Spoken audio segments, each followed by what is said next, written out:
Hi, friends. Welcome to a tale set not in castles of myth nor in the fields of chivalry, but within the parlours and kitchens of a world draped in lace and illusion. A world where gaslight flickered upon polished brass and where ladies smiled from behind fans, yet bore silent burdens no one dared name aloud. Tonight, we begin our journey into the lives of Victorian wives. You may have seen their portraits, corseted, composed, encircled by brocade and respectability. But beneath the silks, behind the velvet curtains, life was often anything but gentle. In this first part, we'll peer softly into the drawing rooms and boudoirs of a distant century, not to gawk or judge, but to understand, to listen, to feel the rhythm of a time both dazzling and cruel. So draw close, nestle into your pillows, and let the lamplight glow upon the quiet truth of a gilded cage. It was the year 1852, and the empire was at its glittering height. London pulsed like the heart of the world, coal smoke curling into the grey sky, carriages clattering down cobbled streets, gentlemen tipping hats, and newspapers whispering of progress and invention. The industrial age was in full roar, yet inside the home, tradition held its iron grip. For a Victorian wife, marriage was not merely a union of hearts. It was a final act in a play she'd rehearsed since girlhood. From the moment she learned to stitch a hem or lower her eyes modestly, she was preparing for this role. Society told her that the altar was her ambition and the hearth her kingdom. And so she arrived in her married life, much like a bird, delicately placed in a cage too ornate to question. Her world was defined by the walls of her home, no matter how richly adorned. To step outside without a chaperone was scandalous. To speak out too freely was distasteful. To work, unless driven by dire straits, was disgraceful.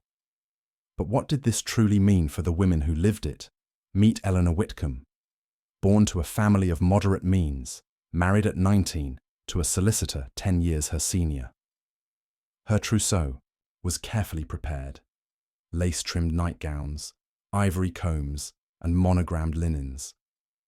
The wedding was modest, yet respectable. She was praised for her gentle manners, her embroidery, and her quiet piety. At first, it felt like a dream. The home she entered was finer than her father's. Tall ceilings, soft carpets, the ticking of a grandfather clock like the heartbeat of respectability. Her husband, Charles, was distant but courteous. He read the Times, smoked a pipe, and expected dinner to be served precisely at 6. In those early days, Eleanor believed she had fulfilled her purpose. She was a wife, and she would strive to be a good one. She arranged flowers, supervised the maid, and wrote careful letters to her mother. Her days were slow, filled with small rituals, selecting the tea, checking for dust on the mantelpiece, and practicing piano when the mood suited. But slowly, an emptiness crept in. It was not loneliness exactly, for she had callers now and then, and the occasional dinner party. Nor was it boredom, for her tasks, though repetitive, required attention. No, it was something deeper. A stillness that felt like waiting. But for what? One evening, Eleanor sat at her writing desk, her candle burning low. She had been writing a letter to her sister when she paused mid-sentence. The quill hung in her fingers, motionless. There was nothing new to say. She hadn't left the house in 3 days. Charles had been away on business, and the silence had grown thick and heavy. She listened to the ticking clock, to the crackle of the fire, to the distant rattle of a carriage passing on the street below. This, she realized, was her life now. A life of hushed footsteps, careful smiles, and obedience wrapped in velvet. It was then that she remembered something her aunt once said, long ago when she was just a girl. "A woman must learn to suffer beautifully," the old woman had whispered, with a wry smile. Eleanor had not understood it then. She thought it meant wearing lace with dignity. But now, sitting alone in her respectable home, she began to see the shape of that lesson.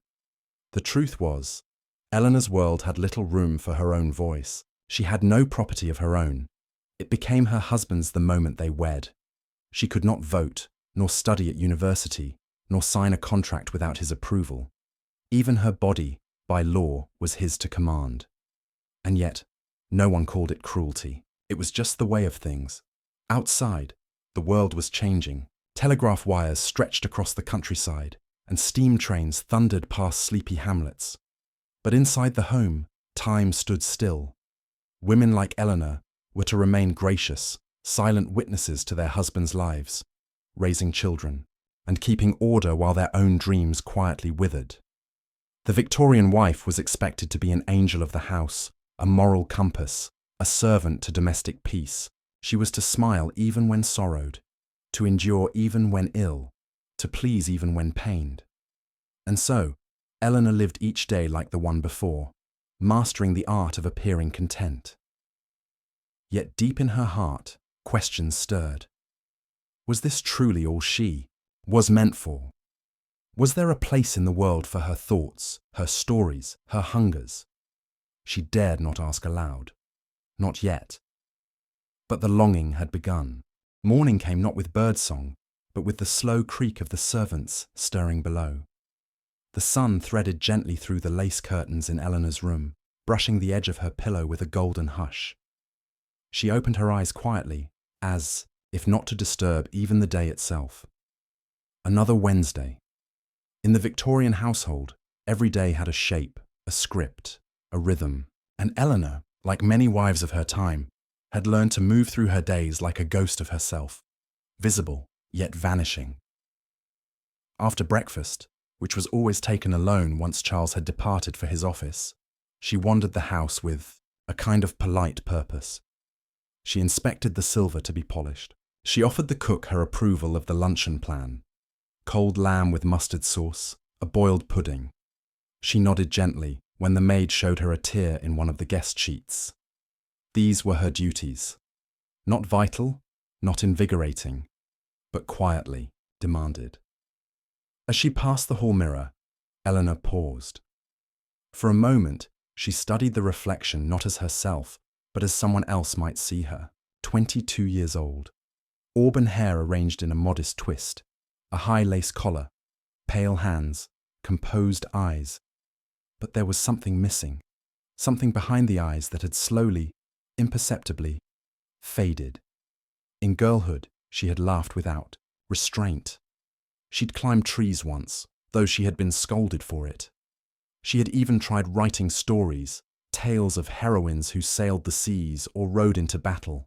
But now, those parts of her seemed far away, like distant relatives one no longer wrote to.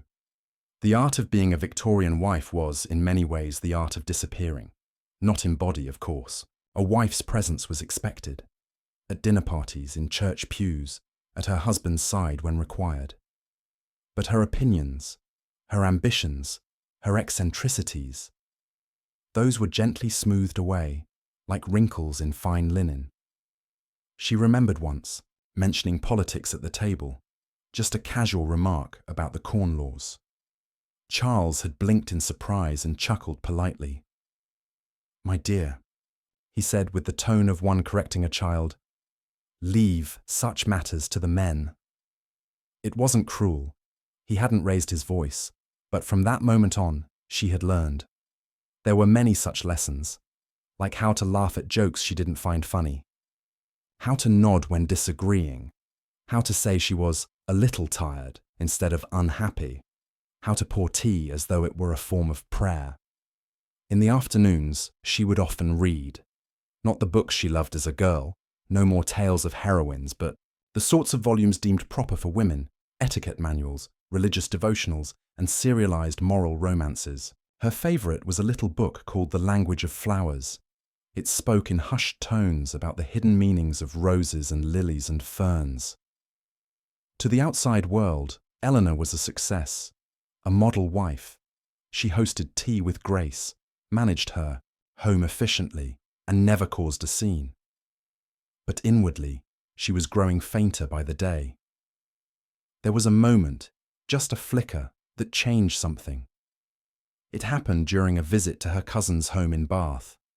Her cousin Clara was a widow, which already made her unusual, but even more so was her independence. She had a small inheritance and a mind of her own, and she read widely and spoke boldly, though still within the bounds of gentility.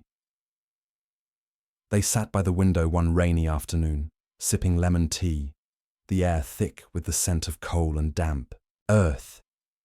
"Do you ever feel," Clara asked softly, "as though we were born into the wrong century?" Eleanor had looked at her, startled. What do you mean?" Clara smiled faintly, folding her hands in her lap. "I mean that there are things inside us, minds that wish to think, spirits that long to do more than arrange roses or comment on the weather. But we're expected to tuck those parts away, like letters we shouldn't have written." Eleanor didn't answer. She couldn't. But something in her chest stirred, like an old clock ticking once again after years of silence. That night, she lay awake long after the house had gone still. She thought of all the women she knew, her mother, her neighbours, her friends. How many of them, she wondered, had stories they never told, dreams they dared not name? How many had disappeared, politely, quietly, beneath the demands of perfection? Her mind returned to the mirror, to the young woman who looked like her but did not feel quite real, and Eleanor knew then, without question, that she was fading, not just from the world, but from herself. This was the brutal part of life as a Victorian wife that few spoke of. Not the beatings some endured, nor the hunger of the poor. Those were sufferings too terrible to ignore. But the quiet brutality of being erased, one compliant smile at a time, the violence of absence, the cruelty of silence. She began then to write again. Not openly, not where Charles might see, but in a little leather-bound book tucked behind the linen shelf. Her thoughts came slowly at first, like timid visitors, but soon they flowed. Memories, ideas, feelings that had waited years to be spoken. She wrote not to rebel, but to remember, to anchor herself to the truth that she existed, that beneath the collar and the corset, she was still Eleanor, whole and waiting. Outside, the rain fell in threads upon the window pane, soft and rhythmic, like a lullaby. And inside, a quiet woman began to wake. Afternoons in the Whitcomb household were measured by the angle of sunlight on the parlour carpet and the sound of teaspoons striking porcelain. By 3:30, the maid would prepare the tea things. A polished silver service, sugar cubes, milk in a little jug with a chipped rose painted on its side, and a plate of currant scones. The drawing room was aired, and the fire stoked just enough to make it welcoming without seeming indulgent. It was visiting hour. These rituals were repeated across hundreds of homes, on streets lined with soot-darkened brick and hedgerows trimmed into the inch. In the Victorian world, a wife's social performance was not optional, it was essential. Appearances were a form of survival, and so Eleanor played her part. She sat, spine straight, skirts arranged, every movement deliberate. Her voice, when she used it, was soft and low, trained in the art of suggestion rather than declaration. Her guests arrived in pairs or alone. Mrs. Kittering from 3 doors down, who always brought her embroidery. Miss Adela Fairfax, unmarried, at 27 and still hoping. And occasionally Mrs. Langley, who had 7 children and a constitution like oak. They came bearing pleasantries and unspoken stories. The parlour, though filled with voices, was steeped in silence of a different sort. "Did you hear about Lady Fenhurst's niece?" someone would ask. "Oh yes," came the reply. "A hasty engagement, I'm told. Quite the scandal." The women nodded, but none said aloud what they really wondered. Was she forced? Was it a marriage of disgrace or desperation? They would sip their tea and speak in codes. A pause meant judgment. A change of subject meant the topic had grown too sharp. And Eleanor, day after day, absorbed the language of this domestic theatre. Respectability was a fragile thing. One wrong word, one moment of visible dissatisfaction, and a woman might find herself gossiped about, pitied, or shunned. Her reputation was a gossamer veil, beautiful and easily torn. Sometimes Eleanor would catch herself wondering what would happen if she spoke honestly, if she said aloud, "I am not unhappy, but I am not myself either." If she confessed, "I long for something I cannot name." If she asked, "Do any of you feel it too?" But she never did. The parlour was a place of reflection, not revelation. And so the women sat, week after week, surrounded by floral wallpaper and inherited furniture, discussing curtains, recipes, and the weather, never daring to cross the line from acceptable intimacy into dangerous truth. Yet, beneath these restrained gatherings, something pulsed. A silent thread ran through the room, connecting the women in ways their husbands would never see. They shared glances that said more than words. A hand on another's wrist lingered just long enough to offer comfort.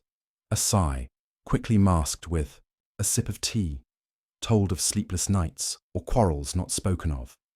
It was here, in these small exchanges, that a kind of resistance lived, not loud or rebellious, but quietly defiant. A holding on to selfhood, however dimly it flickered. One Thursday, Mrs. Langley lingered after the others had gone. Eleanor offered her another cup of tea, and for once, the older woman accepted. They sat in the fading light, shadows creeping along the edges of the rug. "My youngest," Mrs. Langley said almost to herself, "asked me yesterday why I never read books with pirates or dragons." Eleanor smiled faintly. "And what did you say?"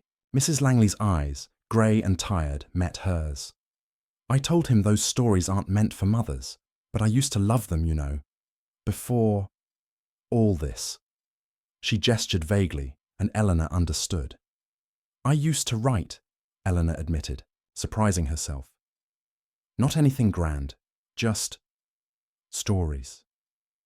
There was a long pause, and then Mrs. Langley said softly, "Do you still?" Eleanor looked down at her lap, at her folded hands. She thought of the leather-bound notebook hidden behind linen, of the words waiting there like dry leaves, pressed flat and secret. "Yes," she said. Mrs. Langley nodded. "Good." They said nothing more, but something passed between them. Not friendship exactly, but recognition. A shared knowledge that they were more than the roles they wore. That beneath the silence of the parlour, voices still whispered. That night, Eleanor returned to her notebook. The fire had dimmed and the room was cool. She opened the book and wrote slowly, with care. There is a language only women know, spoken in glances, in sighs, in half-held smiles. We speak in silences. The world does not hear. She paused, listening to the quiet of the house, and added, "And even in stillness, we remain." She closed the notebook, heart steady. This, she realized, was her anchor. Not rebellion, not escape, but the simple act of remembering herself in a world that asked her to forget. As she blew out the candle, darkness settled gently over the room, not frightening, but soft and full of possibility. Somewhere, beyond lace curtains and social calls, a different life flickered. Perhaps not today, perhaps not ever, but it existed, and sometimes knowing that was enough. Evening descended upon the Whitcomb home with a predictability that soothed and stifled in equal measure. The gas lamps hissed softly to life, casting warm halos on wallpaper patterned in faded ivy. The scent of roast beef and cloves lingered, faintly from supper, and the grandfather clock ticked with patient finality. Charles returned from his office each evening at precisely 6 o'clock, with his gloves in one hand and his newspaper folded beneath the other arm. He entered the home like a gentle gust of cooler air, never unkind, yet never quite warm either. He greeted Eleanor with a polite nod or a kiss on the cheek, depending on the mood of the day. They dined together in the dining room, as expected. "How was the house today?" he would ask, not looking up from his soup. "Quite fine," Eleanor would reply. "The maid polished the silver, and I wrote a letter to Aunt May." He murmured, sipping from his spoon. "She's the one who lives in Dorset?" "Yes." He would nod once more, and silence would descend. Not a tense silence, simply the absence of anything more to say. Charles was not a cruel man, nor even an inattentive one by the standards of his time. He paid the bills promptly, provided for Eleanor's needs, and never raised his voice. He thanked her for organizing their supper guests, and occasionally remarked upon the freshness of the flower arrangements she selected for the hall. But still, Eleanor often felt like a stranger in her own marriage. In the early days, she had tried to bridge the space between them. She asked about his work, complimented his cravat choices, even prepared his favorite puddings. But over time, she learned that her husband was a man made comfortable by routine and reluctant to wander beyond its bounds. When she once mentioned a poem she had enjoyed, he had smiled mildly and said, "Poetry makes fine company for idle afternoons." She never brought up verse again, and so their marriage settled into quiet cohabitation, a life of shared rooms but rarely shared thoughts. She learned to move silently through his world, anticipating his needs, interpreting his sighs, and smiling when he glanced her way. This, too, was part of the Victorian wife's burden, not merely to serve, but to do so invisibly, to be intuitive without being intrusive, to offer presence without demand, to be, above all, agreeable. Once, in her private writings, Eleanor had penned a line that stayed with her. Marriage is a house where only one voice echoes, and the other becomes its echo. She wasn't certain if it was true for all marriages. Perhaps somewhere, behind some other curtain, laughter filled rooms and two hearts beat in rhythm. But in her house, silence was the air they breathed. One night, after a dinner party, as she unlaced her boots by the fire, Charles surprised her. "You handled Mrs. Godfrey quite well tonight," he said, sipping a small glass of brandy. Eleanor glanced up. "Did I? She can be rather tiresome, but you kept the conversation light. I appreciate it." There was a flicker of something.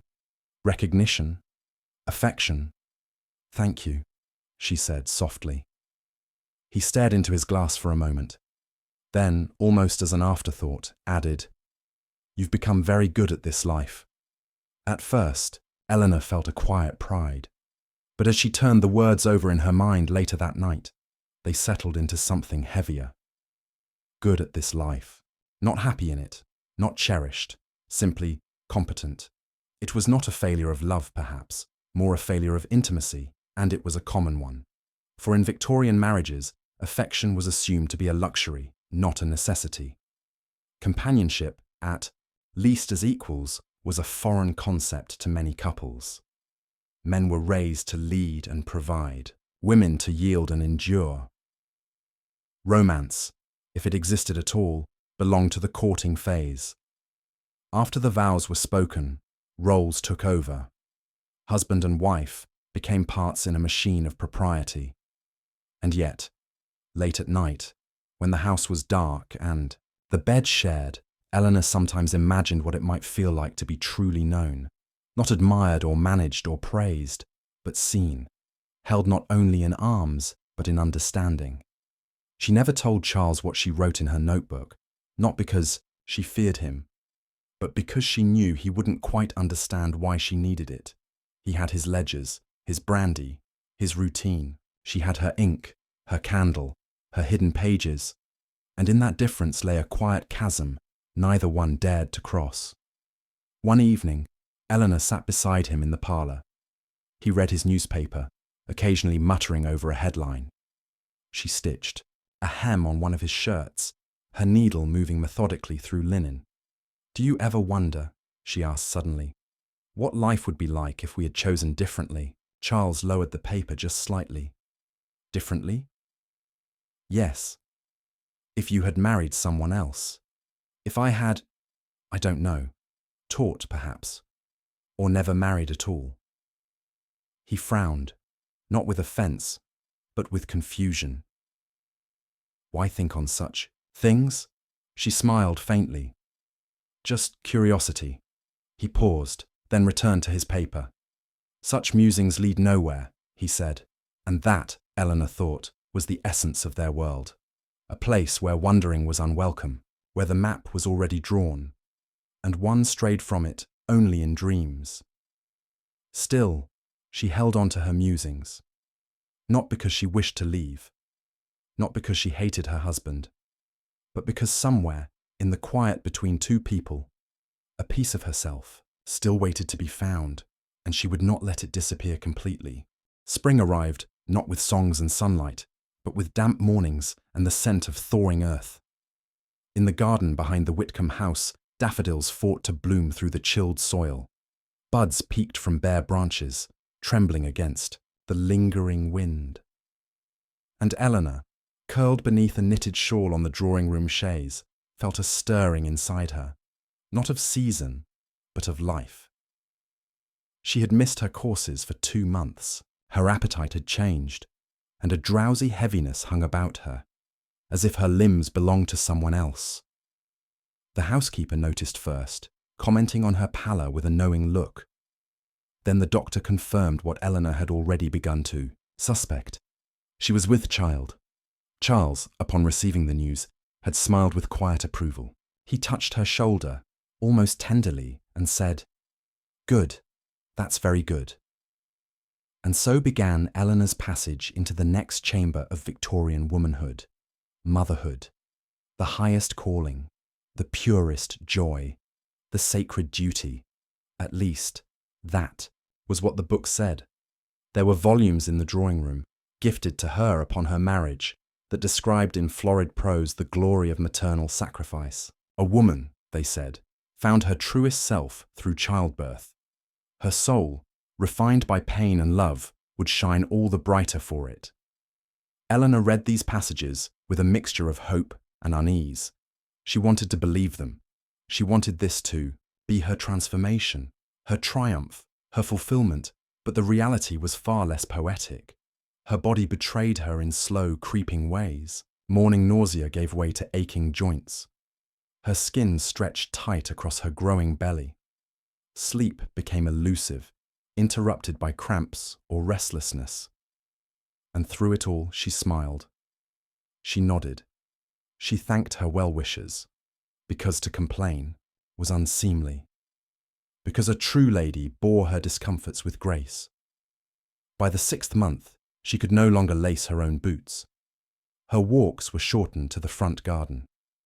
Her corsets were replaced with loose gowns, which made her feel both ungainly and exposed. The servants whispered more softly in her presence.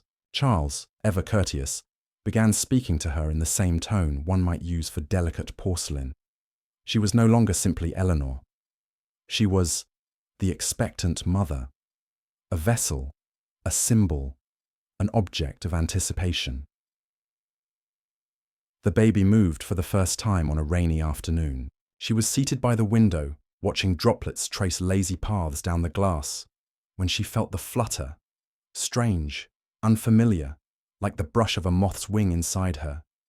She gasped softly, placing her hand on her belly. Alive. It was the first moment of connection, not to the idea of motherhood, but to the child itself. A presence, separate yet within. She whispered a few words, unsure what to say, then smiled through sudden tears.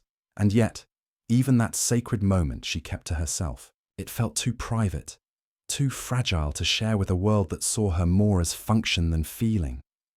As her due date neared, the household braced itself.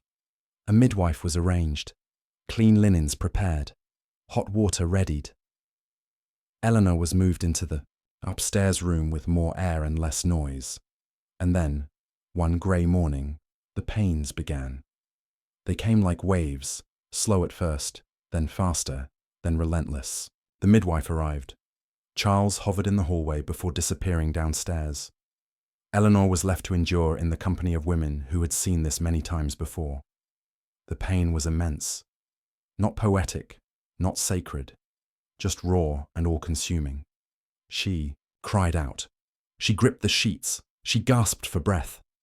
Hours passed in a blur of agony and instinct, her thoughts scattered. There was no grace in her suffering, only survival. And in that place of primal fear and effort, something within her broke open. Not just her body, but something deeper. the part of her that had been quiet all her life, screamed, and then silence, a new sound, a cry, a daughter. The child was laid upon her chest, slick and red and impossibly small. Eleanor stared at the tiny, scrunched face, the fragile limbs, the wisp of dark hair. She felt awe, yes, and terror, and exhaustion, but most of all, a strange kind of emptiness, an echo of something just endured, something never to be named. They named the baby Lillian. Visitors came bearing gifts and admiration. Pink blankets, lace bonnets, soft coos. They told Eleanor she looked radiant and fulfilled. They said motherhood suited her. She thanked them, smiled, and nodded. No one asked how she slept. No one asked if she cried when no one was watching. No one asked if she ever looked at her reflection and saw a stranger. There were moments of wonder, of course. The baby's breath against her neck. Tiny fingers curling around hers. The first smile, unmistakable, despite what the nurse said. But there were also long, dark hours. Nights when Lillian would not sleep. Days when Eleanor could barely eat. Bleeding that wouldn't stop. A hollow ache where her old energy used to be, and through it all, she was told to be grateful. A woman's worth, after all, was never higher than when she cradled a child. To admit struggle was to admit failure. To speak of fear was to appear ungrateful, so she bore it quietly. She returned to her notebook in the weeks after the birth, hands shaking slightly.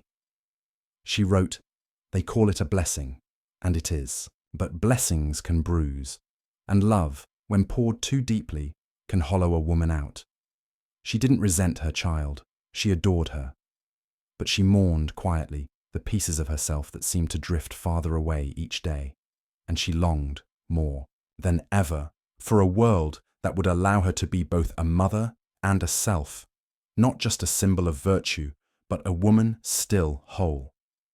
In time, the bruises healed. The days found a rhythm again, but something had changed. She had walked through fire and returned, scarred but awake, and she would never sleepwalk through life again. The weeks following Lillian's birth unfolded in a slow blur of sleeplessness, soreness, and small, whispered miracles.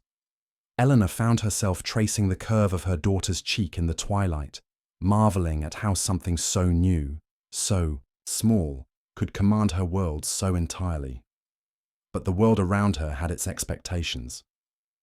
By the second month, Charles began to ask, gently at first, when she might resume her social duties, hosting teas, attending church luncheons, appearing in society. Eleanor nodded obligingly, though her body still ached and her thoughts drifted like fog. More urgently, the nursemaid had begun raising eyebrows. Lillian, though healthy, nursed restlessly. Eleanor's milk was slow in coming, and nights were often punctuated by cries that would not be soothed. "It is not uncommon," said Mrs. Farley, the housekeeper, with a tight smile, "for ladies of your station to seek assistance. There are arrangements." By arrangements, she meant a wet nurse. At first, Eleanor recoiled from the idea. To entrust another woman with the feeding of her own child, felt wrong. It tugged at something primal and deeply rooted. But the pressure mounted with each passing night. Friends politely suggested it. The doctor hinted at her nervous exhaustion. Charles, though gentle, voiced his concern for her health. And so, one rain-washed Thursday morning, a woman named Agnes was brought into the house. She was robust, kind-eyed, with arms strong from cradling. Her voice was soft, almost musical, with a Dorset lilt. She had recently lost her own child during delivery, a tragedy spoken of only once, then folded away. Lillian took to her easily. Eleanor stood in the doorway the first time she watched them together. Her daughter suckled contentedly at the breast of another, eyes closed in peaceful abandon. Agnes hummed a lullaby low in her throat, rocking gently. Eleanor's heart ached with a strange combination of gratitude and loss. Over the following weeks, the pattern solidified. Agnes became a fixture in the nursery. She stayed in the servants' quarters but spent her waking hours with Lillian. It was she who fed her, soothed her cries, and carried her in the early walks through the garden. Eleanor still held her child, still sang to her in the evenings, but something had changed. The invisible thread between mother and child had slackened, stretched by societal custom and the convenience of delegation. In the parlour, the ladies praised her decision. "So wise, truly," said Mrs. Pembroke. "My own nurse was a godsend. Let the professionals manage the feeding. I say, it's what they're built for. It leaves you more time to recover," added Miss Fairfax, sipping her tea. "And your complexion has improved." Eleanor smiled. She always smiled, but later, in the quiet of her room, she opened her notebook and wrote, "They say the body is sacred, yet mine is borrowed. My child is mine, yet nourished by another. And I am praised for letting go." Victorian society prized its ideal of motherhood, yet it often kept mothers at a strange remove. Among the upper and respectable middle classes, it was not uncommon for mothers to see their children only at set hours.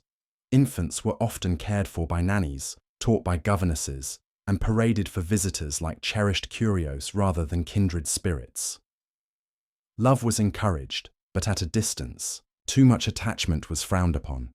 Discipline was lauded, obedience praised, and a mother's success was measured not in warmth, but in the child's comportment. There were exceptions, of course. Some women resisted. Some held their babies close, nursed them in secret, defied the cold scripts of etiquette. But many, too many, surrendered their instincts in the name of respectability. Eleanor found herself caught in the in-between. She loved Lillian fiercely, but she also feared judgment. She feared failure. She feared what others would say if she rejected the system that surrounded her like ivy on stone. Sometimes she would steal into the nursery at night, long after Agnes had gone to rest. There, in the dim glow of the oil lamp, she would cradle her sleeping daughter. She would stroke the tiny brow, whisper fragments of lullabies, and breathe in the sweet, milky scent of her child. "I'm still your mother," she whispered once, "even if they don't always let me be." But her words, like most of her truths, remained unspoken outside those walls. Charles rarely entered the nursery. When he did, it was to gaze fondly at the crib, pat Eleanor's shoulder, and declare, "She's thriving, well done." He meant it kindly, but Eleanor wondered, was she truly the one who deserved the credit? Agnes, for her part, never overstepped. She was deferential, calm, devoted, and that perhaps made it harder still, for Eleanor could not dislike her. She could not fault the woman who had helped her daughter grow strong. But still, each time Lillian turned instinctively toward Agnes's voice, a small seed of doubt bloomed inside Eleanor. Was she enough? Did her child know her? Would she one day grow into a woman who thanked a stranger and forgot the mother who once wrote poems about her in silence? One afternoon, while walking in the garden, Eleanor watched Agnes lift Lillian into the air and spin gently. The child laughed, a clear, silver sound that echoed against the ivy-covered walls. Eleanor smiled at the sight, and then turned away, heart trembling. She had given life, but the world around her had claimed it. Motherhood, she was learning, was not always possession. It was more often surrender, and yet somewhere inside, she resolved, quietly, fiercely, that her daughter would one day know her not only as a name on a family tree, but as a soul with her own fire. A woman who loved, who ached, who watched, through windows and wept in notebooks, but who never truly let go. By the time Lillian turned 3, she was already being watched. Not by strangers or threats, but by the invisible gaze of propriety, a shadow that lived in every drawing room, every glance across the pews at church, every measured comment from well-meaning relatives. "She's spirited," one said, with a smile that was almost a warning. "She's clever," another murmured, "but cleverness in girls must be tamed early." "A bright child must learn humility," said a third, nodding over a cup of tea. Eleanor heard it all silently. She nodded, agreed, thanked them for their concern. But inside, her heart tightened, because she saw something in Lillian, something she recognized. A fire behind her eyes, a laugh that did not ask permission, a hunger to know, to touch, to question. And it terrified her, not because it was wrong, but because she knew what the world would try to do to it. The education of a Victorian girl was not about knowledge, it was about containment. From infancy, Lillian was taught to sit still, to smile gently, to lower her voice when speaking. Her toys were soft and quiet, dolls with porcelain faces, tea sets, embroidery samplers. She was praised when she offered her biscuits to guests. She was corrected when she ran too fast or climbed the garden bench. The nursery books told stories of obedient daughters who helped with mending, of girls who prayed sweetly and never raised their voices. There were cautionary tales too, fables of girls who were willful, who disobeyed, who dared to think too freely. Those stories always ended in sadness or shame. Eleanor remembered them all from her own childhood. And now, she watched as the same tales were gently wrapped around her daughter like a corset, pulled tighter with each passing year. One morning, Eleanor found Lillian in the sitting room, tearing pages from a book, not in malice. She was pretending they were flower petals and had scattered them across the rug in a joyful whirlwind. When Eleanor gasped, Lillian froze. "I'm sorry, Mama," she whispered, eyes wide. Eleanor knelt down and gathered the paper. Slowly, her hands trembling. "You mustn't tear books," she said gently. "But tell me why you did it." Lillian looked down. "I was making a garden."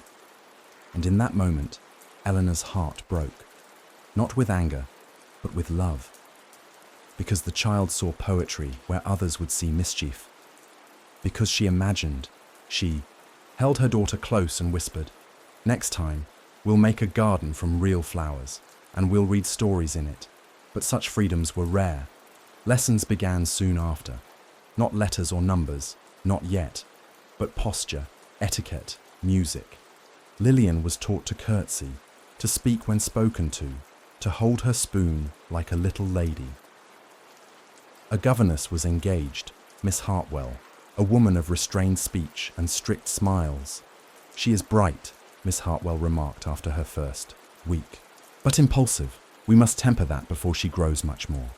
Eleanor bit back the words she wanted to say. Let her be wild a while longer. Let her run. Let her dream. But those sentiments had no place in respectable motherhood. Even within the home, the pull of tradition was strong. Charles expected a daughter who would one day make a fine marriage, a graceful lady, a reflection of their station. He doted on Lillian in his own quiet way, lifting her into his lap to read stories, bringing her sweets wrapped in paper from his office drawer. But even he praised her most when she was quiet. "You're being such a good girl," he'd say, when she sat without squirming. "Look how nicely you waited," when she didn't interrupt. "Like a little lady," when she held her tongue. The lessons were clear. Obedience was virtue. Silence was strength. And Eleanor felt each one like a stone placed gently upon her daughter's spirit. She feared what Lillian would lose, and yet she also feared what might happen if she resisted. She had lived long enough to know that the world was not kind to women who dared too much. It punished boldness. It ridiculed intellect. It crushed defiance. So she walked a quiet line, guiding her daughter between the rigid hands of society and the wild roots of her own soul. Sometimes, in the hush of twilight, they would escape, just the two of them. They would go to the edge of the garden, past the trimmed hedges, and into the orchard where the trees grew less orderly. There, among mossy stones and tangled branches, Eleanor would let her daughter laugh loudly. Climb trees, make daisy chains, pretend, and she would whisper stories, old tales half forgotten, of princesses who sailed ships and queens who read ancient books. Were they real? Lillian asked one evening, eyes wide. Eleanor smiled. Maybe not. But they could have been. She didn't say that such women rarely made it into history books, that their names, if they existed at all, had been buried beneath centuries of silence. But she told the stories anyway, because every girl deserved to imagine herself powerful, even if the world offered only narrow mirrors. At night, after Lillian had gone to sleep, Eleanor wrote in her notebook, "She will not know yet, but I am fighting for her, not with swords, but with softness, with every book I hide under her pillow, with every moment I let her be a child." Raising a daughter in the Victorian age was not merely an act of nurture. It was a quiet war against erasure, and Eleanor, who had once disappeared behind her own lace curtains, now stood guard against the same fate for her child.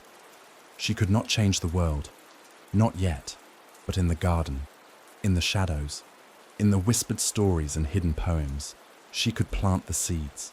There was a quiet tyranny to respectability in the Victorian world, a soft, smiling pressure that cloaked itself in lace and compliments, yet pressed down like lead on the shoulders of every woman who bore its weight. For wives like Eleanor, virtue was not just a personal quality, it was a performance, a lifelong role. And failure, however small or imagined, did not affect her alone. It tainted the entire household. A careless word, a laugh too loud, a gown slightly too vivid in hue, a guest left unattended for too long. Any of these could be interpreted, twisted, whispered about behind fans and closed doors. And it would not be Charles who bore the shame. It would be Eleanor. This unspoken contract governed every hour of her waking life.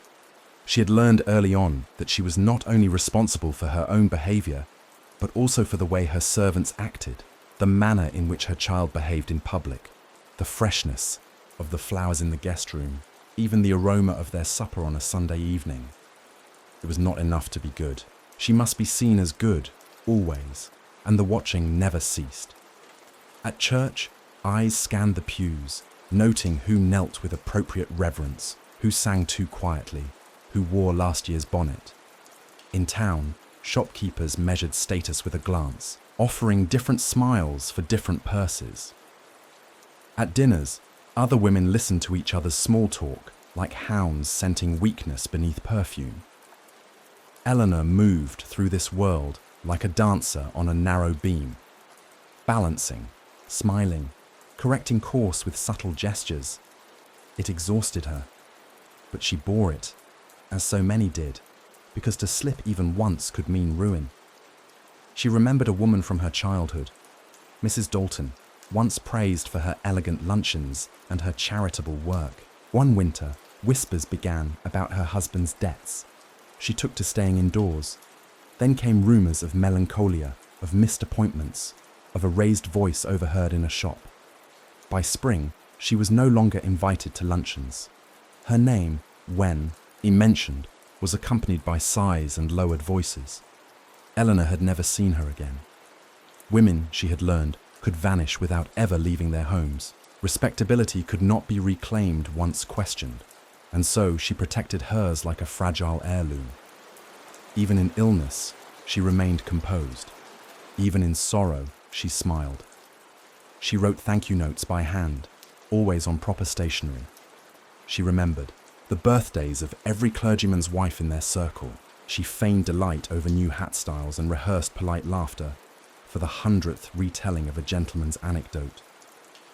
Sometimes she felt as if she were becoming two people, one who lived quietly behind her notebook and her child's stories, and one who moved through parlours like a porcelain figure, nodding, pleasing, vanishing behind grace.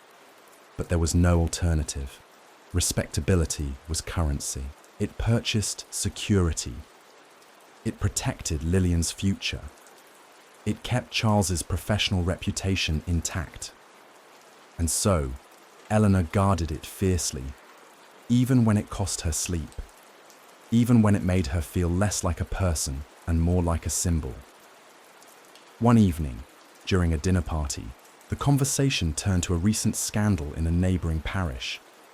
The vicar's daughter, it was said, had been found in the company of a young artist, unmarried of course, walking unchaperoned near the lake. It's always the mother's fault, declared Mrs. Kittering, dabbing at the corner of her mouth. She should have known. Girls don't misbehave without some lapse in discipline. Eleanor felt her stomach twist. She looked across the table to where Lillian sat quietly, sipping soup under the watchful gaze of Miss Hartwell. She was still so young, but the world already had plans for her, already expected perfection. She's lucky, added Mrs. Langley with a brittle smile. They could have sent her away. Some girls never recover from such disgrace. Eleanor smiled, said nothing, and excused herself a few moments later. In the solitude of her bedroom, she lit a candle and opened her notebook. I wear my virtue like a veil, transparent, weighted.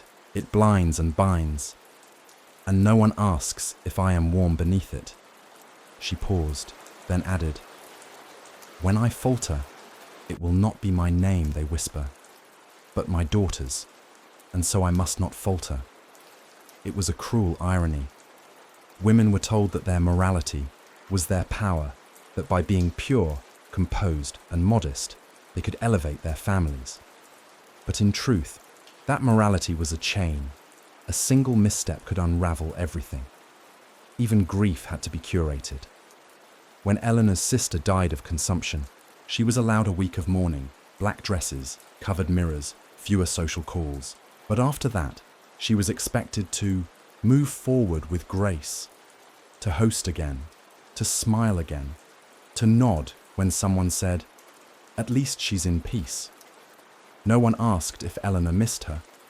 No one asked if she wept when alone. Virtue left no room for the full weight of sorrow, or anger, or doubt. It demanded not only goodness but serenity, polished grief, polished smiles. And so, Eleanor became a master of the invisible performance, holding everything together so tightly, so elegantly, that no one ever noticed she was holding anything at all. But in the quiet of her evenings, when Charles retired early and Lillian lay dreaming of fairies and queens, Eleanor allowed herself to unravel, just a little.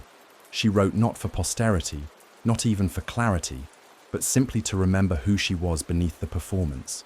A woman, not just a wife, not just a mother, not just a mirror for someone else's pride, a woman who still dreamed, and who, despite everything, still believed that truth, however hidden, was worth remembering. In the Whitcomb household, there were 17 rooms, a modest count for a home of their class. Respectable, but not ostentatious. Each room had its purpose, its order, its assigned sounds, the clatter of plates in the kitchen, the hush of footsteps in the study, the ticking of the clock in the drawing room. But of all these rooms, there was one that Eleanor knew best. It was the one no one else could see. A room not built from bricks or mortar, but from silence, from restraint, from glances that never lingered and hands that never reached. A space that stretched not across the floors of her home, but within the quiet gap between herself and her husband. It was, in every sense, the room of loneliness. The world outside would never suspect it. Charles and Eleanor were considered a model couple, stable, polite, untroubled. Their household ran smoothly. They entertained with grace. Their child was well-mannered. Their lives, on paper, were precisely as they should be. But within the walls of their marriage, there grew a stillness that no curtain could hide. They no longer argued, not because harmony reigned, but because there was nothing left to challenge. They had long since settled into parallel lives, intersecting only when required by duty or custom. Charles spent his evenings in the study, a small room off the main hall, surrounded by ledgers and pipe smoke. He read the Times with quiet intensity, marking passages with a pencil. Sometimes he would write letters for business. Occasionally he would pause to pet the cat that had adopted them, a creature that came and went through the back garden like a ghost. Eleanor did not disturb him there. It was understood that the study was his sanctuary, just as the nursery and the parlour were hers. In truth, she did not wish to intrude, nor did he ever invite her.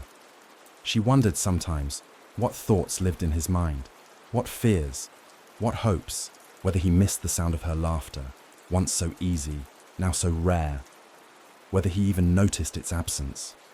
But she never asked, and he never offered. Instead, their marriage was maintained like a garden of stone, tidy, predictable, and utterly still. Some nights, Eleanor would sit in her own room, brushing her hair by candlelight.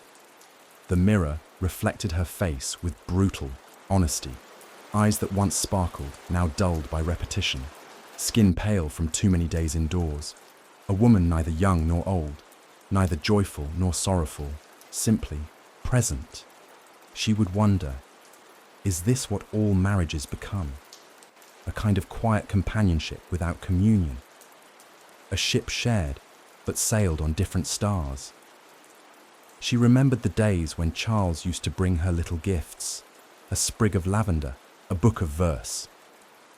He had once surprised her with a brooch shaped like a swan, saying, "It reminded me of your neck." It had made her blush. But that was years ago. Now they exchanged gestures, not intimacy, courtesies, not confidences, and the space between them, the room of unspoken things, grew wider. She began to notice its presence, even in conversation. "How was your day?" he would ask. "Uneventful," she'd reply. And that would be the end.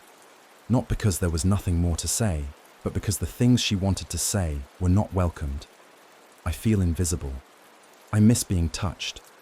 I dream of cities I've never seen." Such thoughts had no place in polite conversation, certainly not in marriage. In Victorian society, a wife's role was not to seek intimacy, but to sustain the illusion of it, to offer comfort, not complexity, to absorb, not to express. And so, Eleanor became a repository, not of secrets or desires, but of silences. One evening, after Lillian had gone to bed and the fire had burned low, she dared to ask something different. "Charles," she said quietly, "do you ever feel lonely?" He looked up from his chair, brows slightly raised. "Lonely?" "Yes. Even when we're together." He studied her face for a moment, as if trying to decipher a foreign language. "I'm not sure I understand," he said at last. "We have everything we need, don't we?" Eleanor smiled, the way one does when closing a door gently. "Yes," she said. "Of course."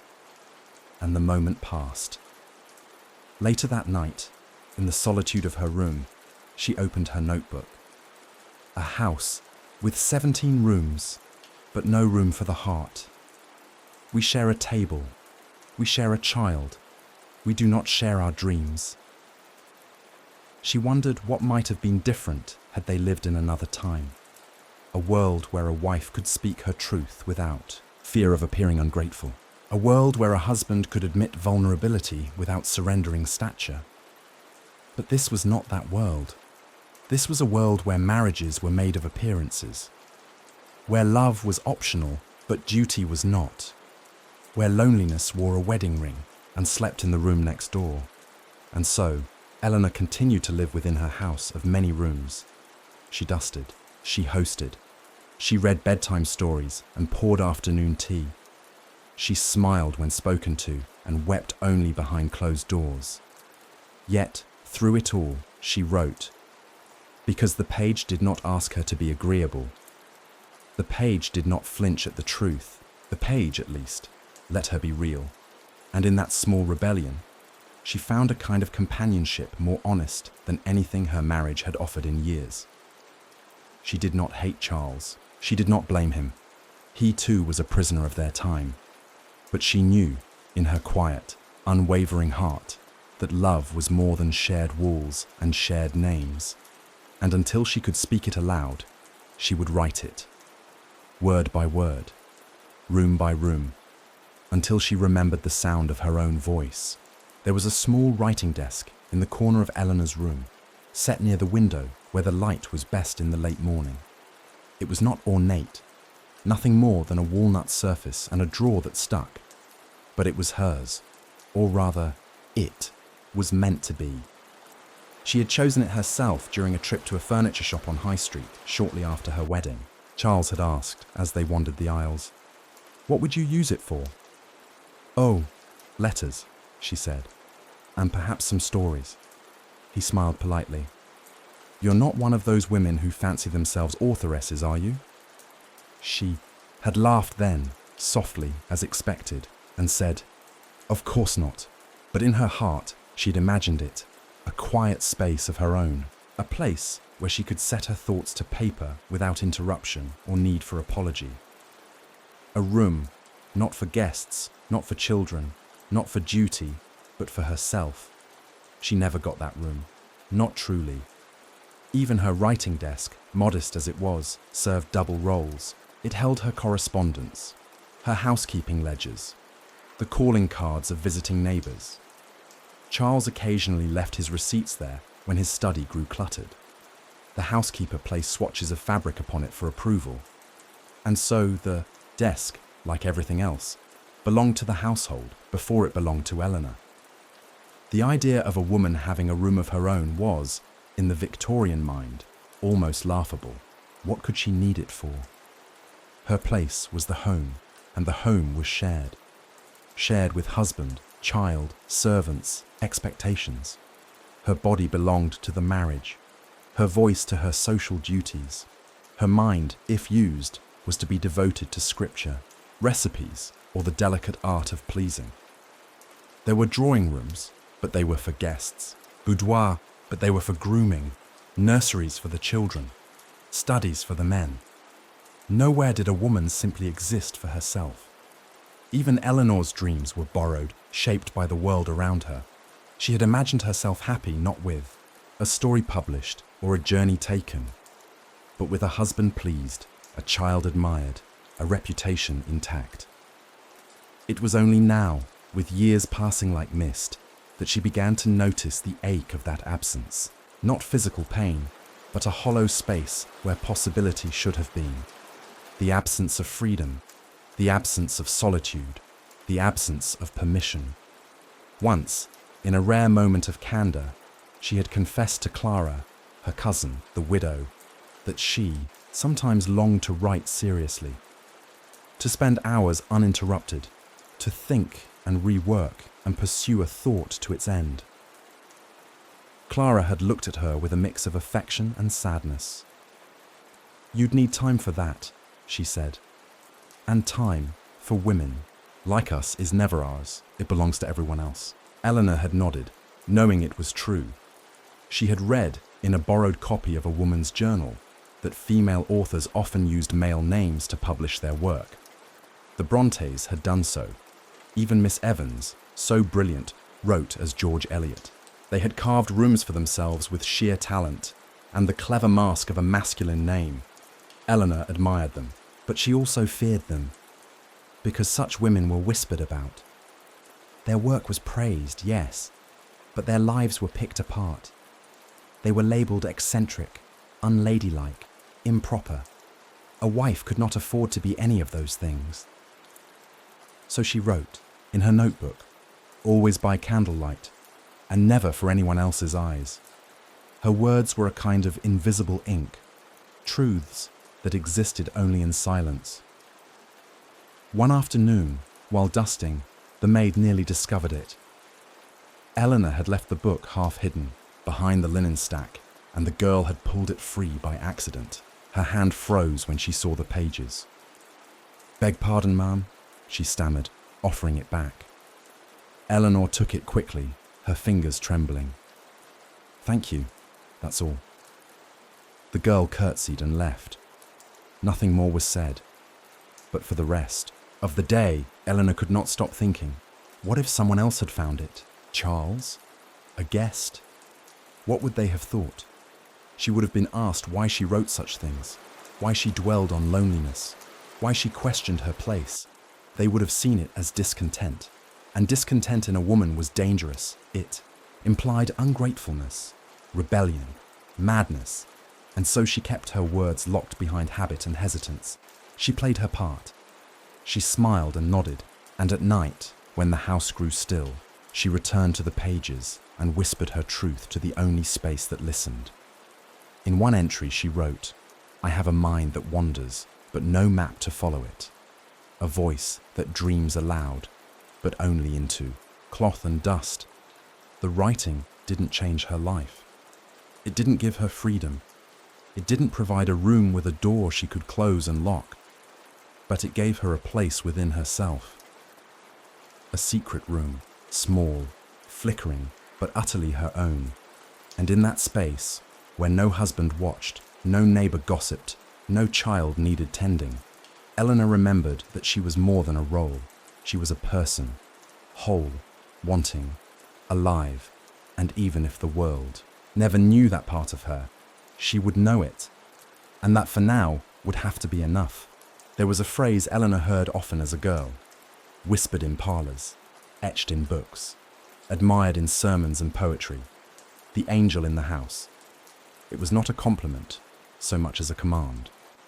The angel was the perfect wife, gentle, pure, selfless. She bore no ego, no ambition, no anger.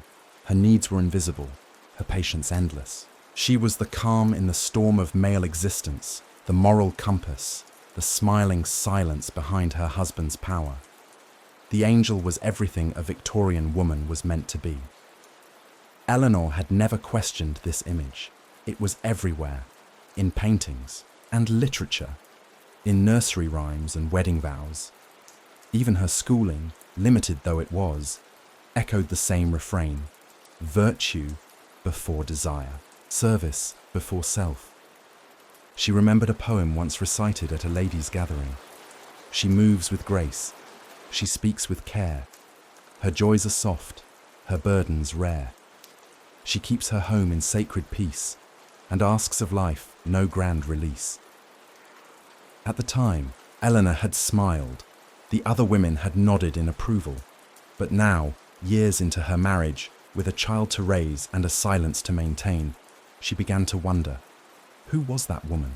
And why had they all agreed to become her? The truth, as Eleanor saw it, was that the angel was not a real woman. She was a role, a carefully constructed illusion. And like all illusions, she demanded constant maintenance. When Eleanor felt sadness, she was told to pray. When she felt anger, she was told to be patient. When she felt joy, she was reminded not to boast. Her emotions were not hers to explore, only to refine. One afternoon, Eleanor stumbled upon an old print tucked between recipe books in the parlor cabinet. It showed a domestic scene, a wife at the piano, her fingers poised delicately above the keys, while her husband read by the fire. A child leaned against her knee. The caption read, "Harmony at home." Eleanor stared at it for a long while.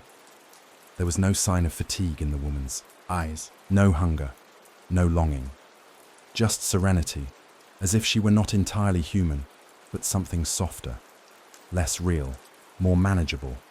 And Eleanor realized that was the purpose of the angel, to be adored, yes, but never to be known.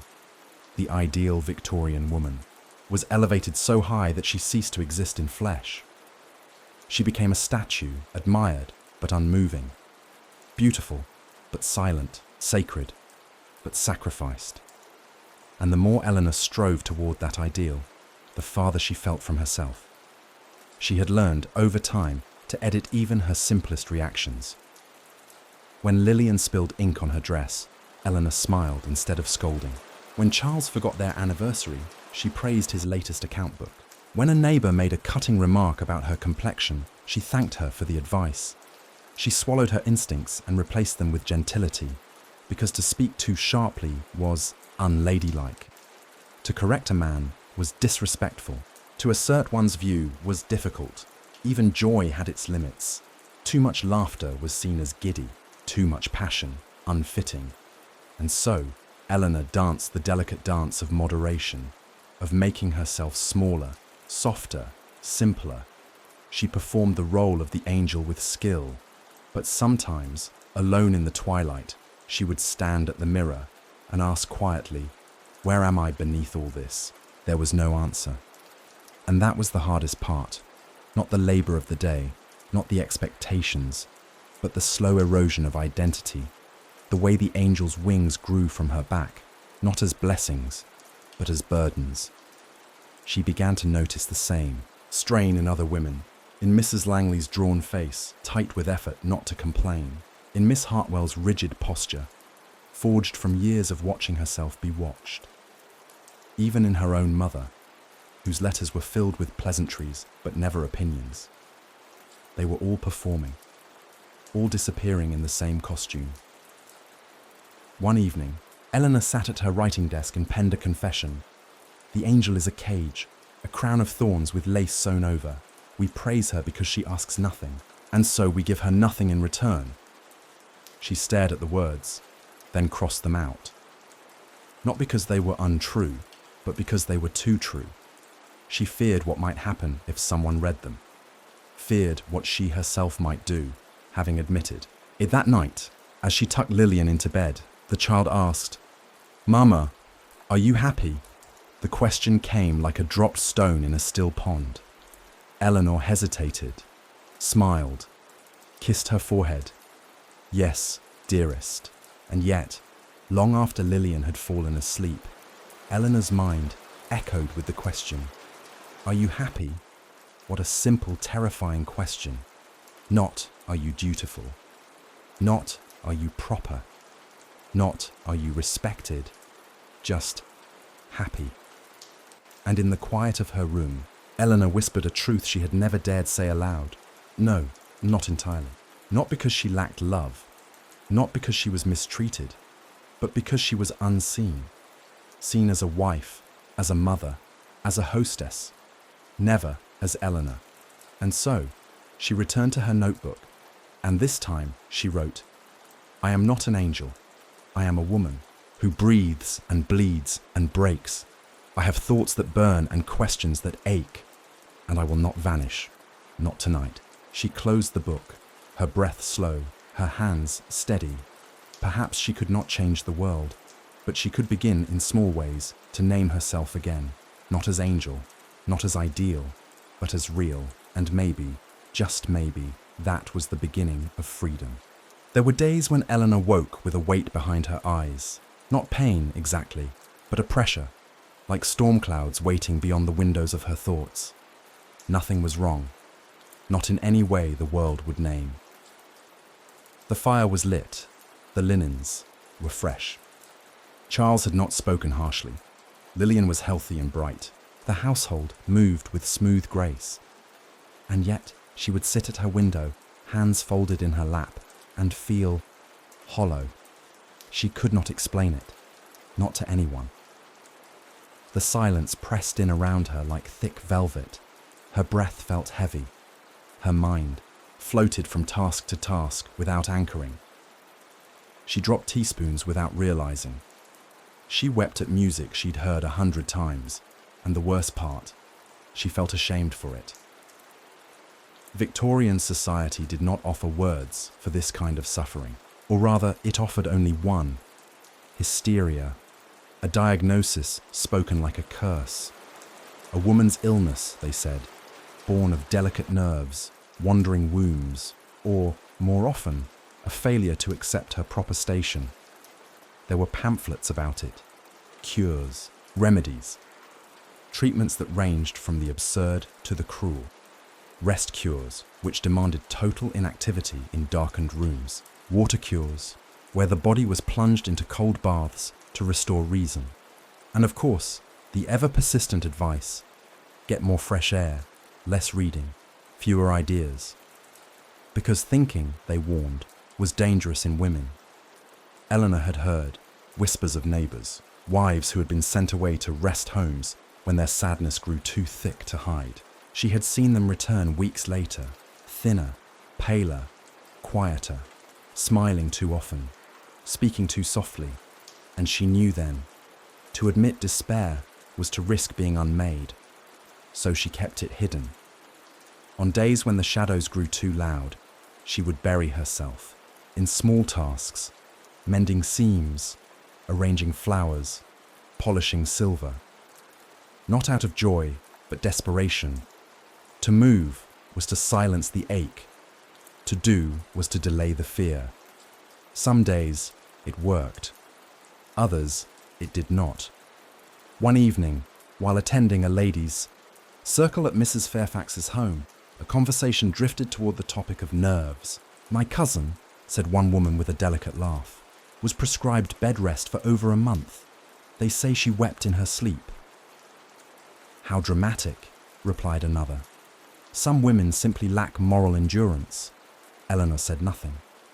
She sipped her tea, hands steady, and felt the words slide through her like ice. Moral endurance, as if sorrow were a sin, as if weariness were weakness. But that was the truth of the age. A suffering man was troubled. A suffering woman was defective.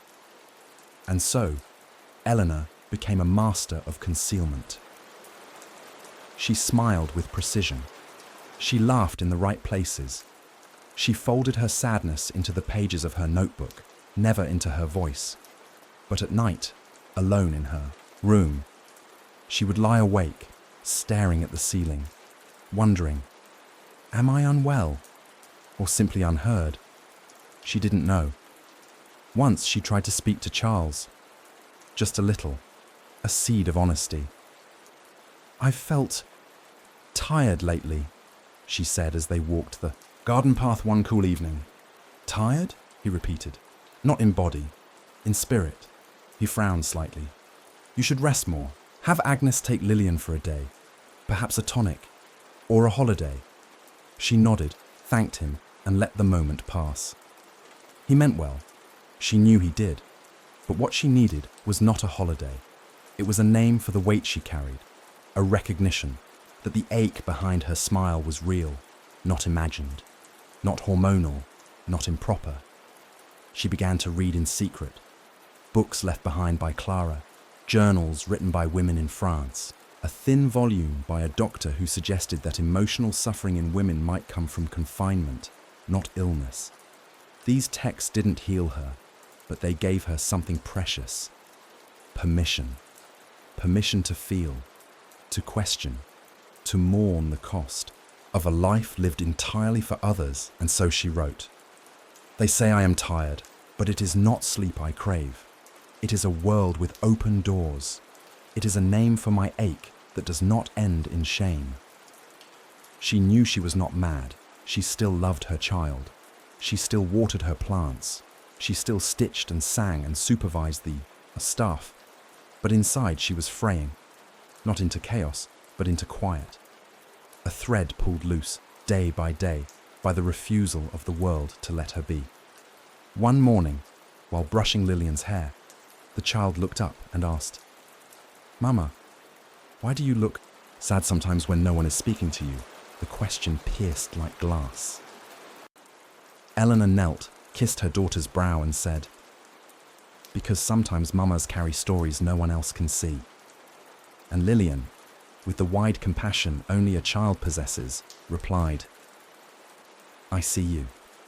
Those words stayed with Eleanor for weeks. "I see you," more healing than any doctor, more soothing than any tonic.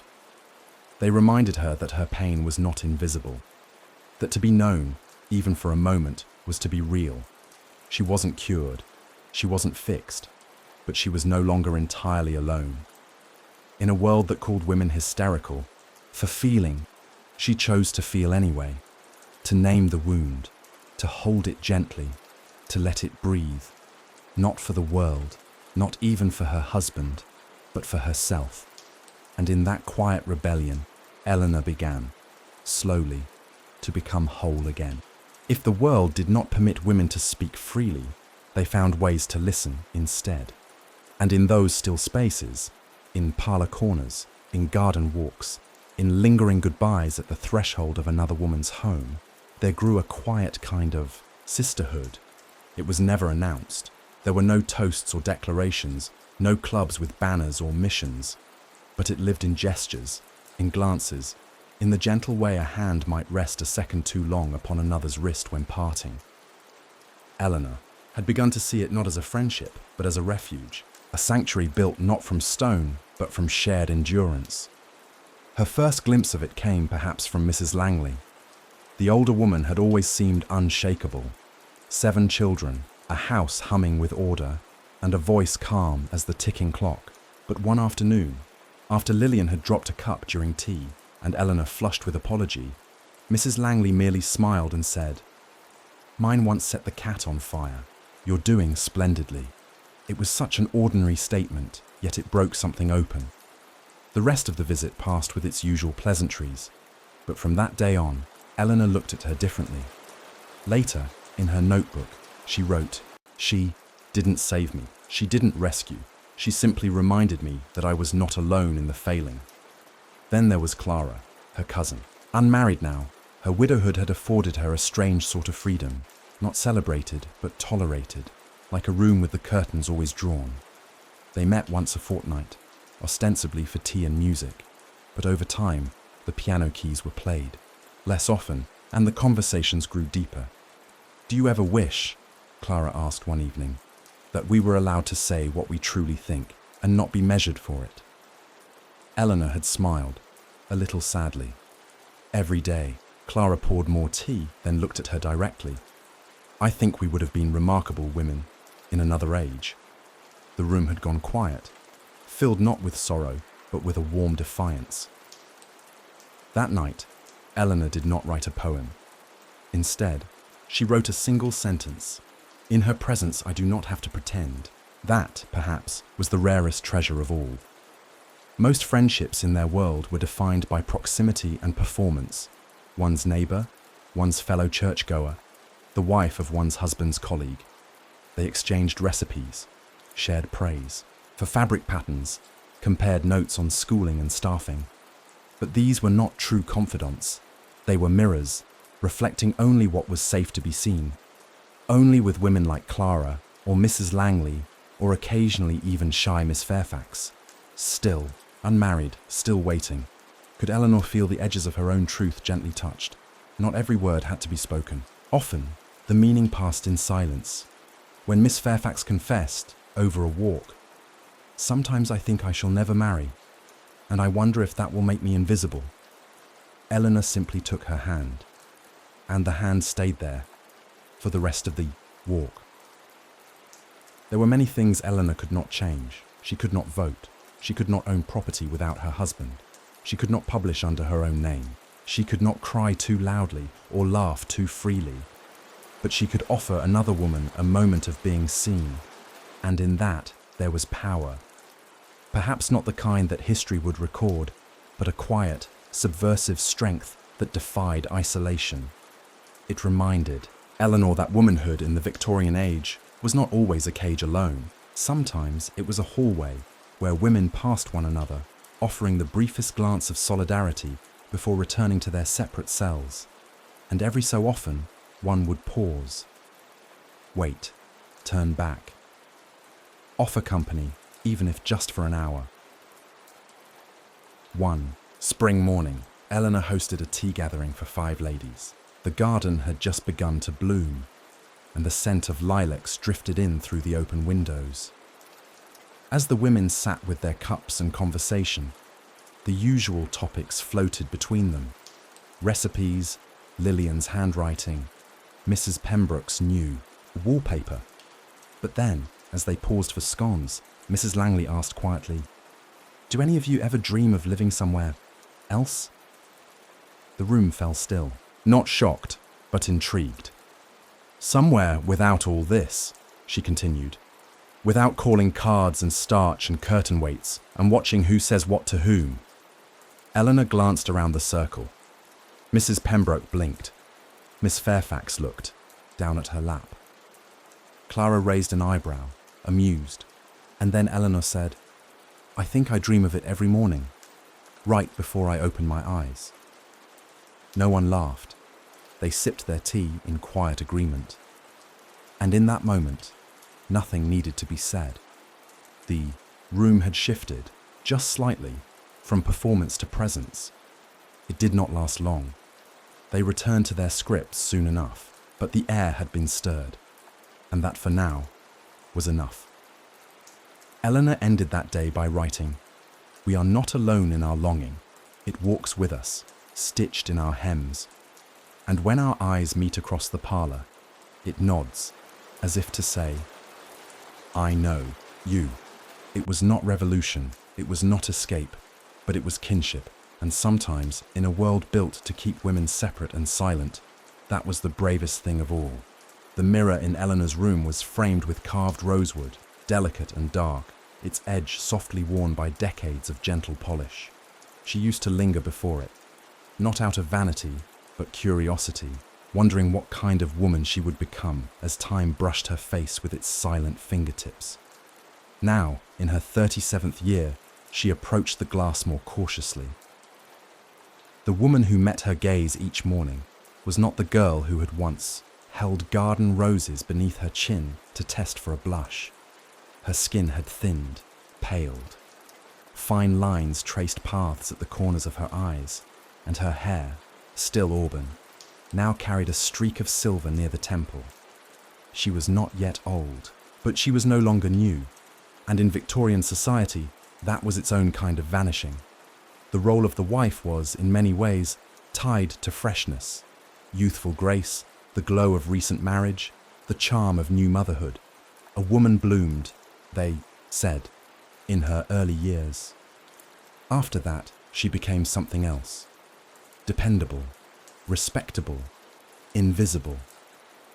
At dinner parties now, Eleanor noticed how conversations drifted toward younger women, the recently wed, the newly pregnant, the ones with dresses just arrived from Paris, or cheeks still flushed with anticipation. When Eleanor spoke, she was listened to kindly, but not heard, as though her voice had dulled along with her corset, ribbons. Even Charles had grown subtly more distant, not cruelly, simply inattentive. He did not notice when she wore her hair differently, or when she added a new brooch to her gown. He no longer commented on her letters or poems, not even in jest. His kisses were more formal. His eyes passed over her in the hallway with the same fondness he gave to their cat. And Eleanor, once praised for her delicacy and poise, now found herself a fixture, like the grandfather clock. Trusted, familiar, fading. In youth, she had feared pain.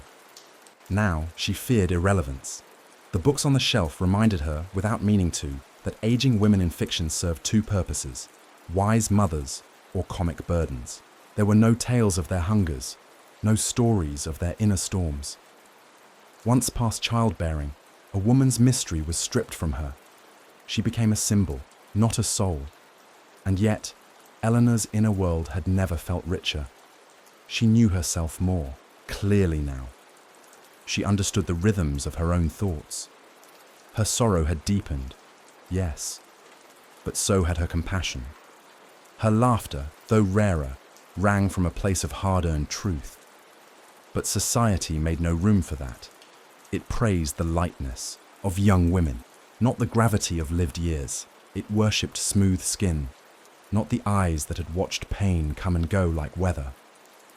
One rainy afternoon, Eleanor stood before her mirror and traced a line near her mouth with her fingertip.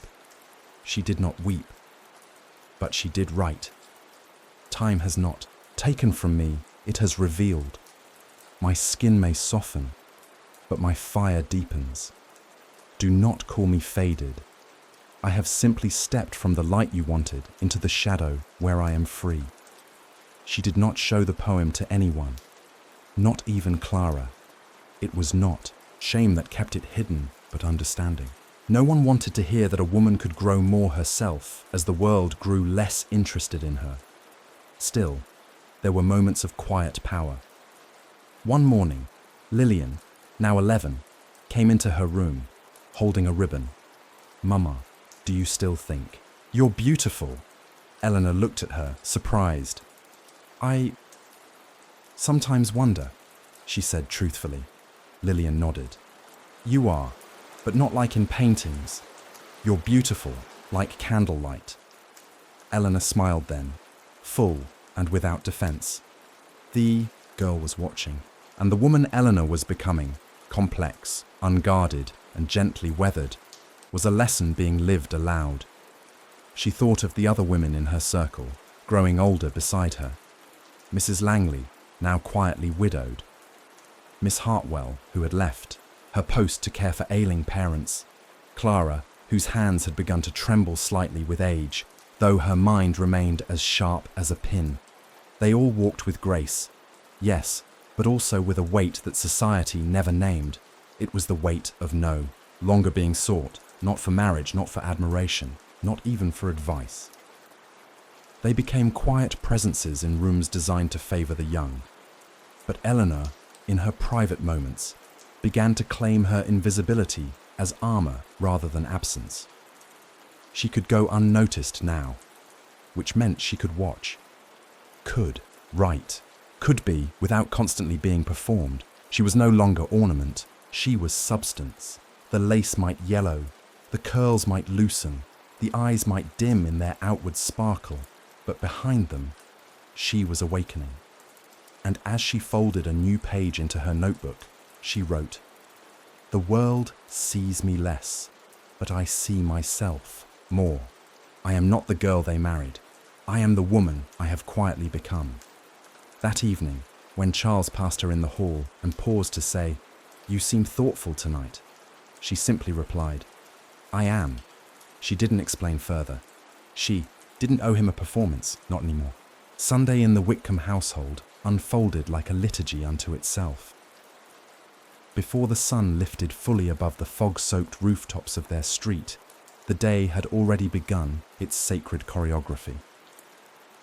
Eleanor rose before the others, as always, drawing, opened the heavy drapes with care, letting in a pale, reluctant light. She moved in silence, brushing Lillian's hair with hands steadied by repetition, checking hems and buttons and the glint of silver on their modest brooches. The household's rhythm on Sundays was not born of joy, nor even reverence. It was obedience. Chapel attendance was not questioned. It was duty, woven into the very spine of respectable life, as crucial to a wife's reputation as her table settings or the shine of her boots. One could be poor, but one must never be seen irreligious. The family walked to chapel in a line of practiced grace. Charles in front, coat buttoned tight, prayer book beneath his arm. Lillian clutched Eleanor's hand, her own small gloves stiff with starch. Behind them, neighbours in similar procession converged like silent pilgrims onto the stone path that led beneath the chapel's Gothic arch. Inside, Eleanor felt the weight settle. The pews were narrow and unforgiving. The air was heavy with beeswax and the faint chill of stone. The organ groaned to life, and as the hymns swelled, Eleanor added her voice to the chorus, though more from muscle memory than conviction. The sermon that day was familiar. It always was. The Reverend, a stout, red-cheeked man with the air of practiced certainty, spoke of God's order, of man's headship, of the sanctity of the home and the role of the obedient wife. "Wives, submit yourselves unto your husbands," he intoned, voice echoing through the rafters like a pronouncement, carved in marble. "As unto the Lord." Eleanor sat still, her hands folded tightly in her lap.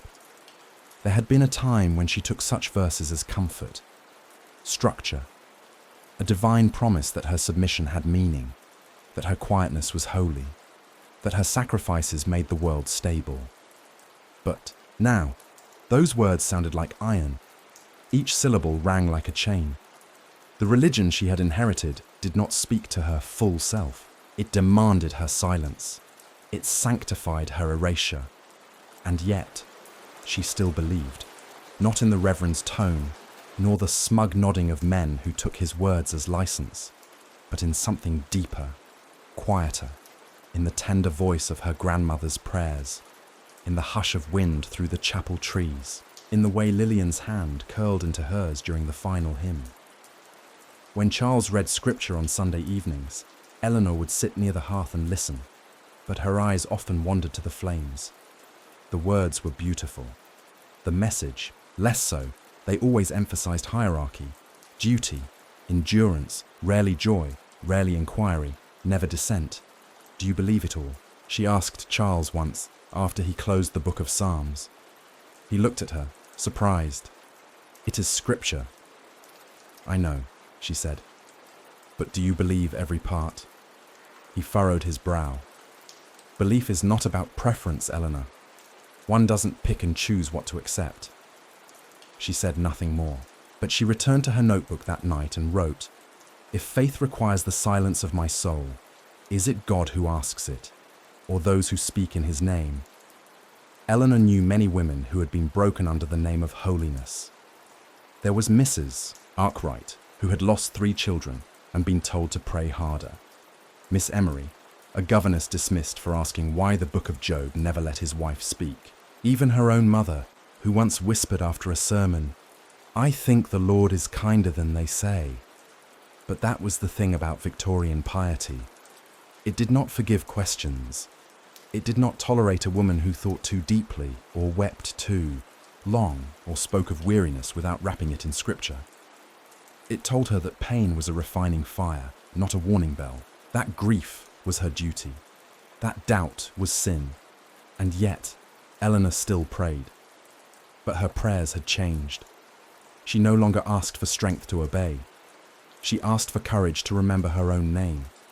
She did not fasten her hopes to the pulpit's voice. She looked instead to the flickering of candlelight across Lillian's face, to the hum of bees in her garden, to the moment between silence and song when the soul quietly breathes.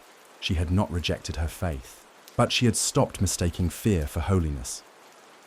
One Sunday, after chapel, Clara took her arm as they strolled the gravel path toward the gate. "He said again that we are to submit," Clara murmured. Eleanor nodded. "I wonder," Clara continued, "how many women submit because they love God, and how many because they fear their husbands." Eleanor paused, her fingers tightening around Clara's elbow. "Or fear being left alone," she whispered. That evening, Eleanor wrote one of her quiet truths. "My faith has not left me, but I no longer let it bind me. The God I believe in does not demand I disappear. He made me with voice and thought and flame, and I will not worship in chains." She tucked the page deep into her notebook. No one else would read it, but she had written it. And that, in a world that preached her. Silence was its own kind of prayer. The attic above the Whitcomb house was rarely entered. Dust clung to every surface like forgotten breath. Boxes of old linens lay stacked beside trunks sealed with tarnished brass, and in one corner, half covered with a moth-eaten shawl, stood a cradle Eleanor had once placed her daughter in, her own hands trembling with awe and fatigue. Now Lillian was nearly 12, tall for her age, her eyes beginning to hold questions instead of only wonder. Eleanor often watched her from doorways, silent moments where the child's hands brushed across spines of books or lingered too long on her reflection in the window. There was a dawning there, a restlessness that Eleanor recognized as her own. She knew what was coming. The world would soon close its fingers around the girl, trimming her voice, shaping her laughter, teaching her to measure herself by what she pleased in others. There would be gloves, rules, smiles, and silences, unless something remained. Something passed down, not through instruction, but through example, through whispers. Eleanor had begun to think of this, not as motherhood, but as legacy. And she wondered, what will I leave her, truly? The estate would go to Charles's kin, the furniture to whatever child married first. The lace and silver might pass down if still intact, but these things were not what Eleanor valued. What she longed to leave was a thread, a thought, a truth, a defiant kindness that would outlive her name. One afternoon, she began assembling a box. Not of heirlooms, but of memories. She folded several pages of her writing, those gentler, more lyrical ones, and placed them carefully inside, tied with a blue ribbon.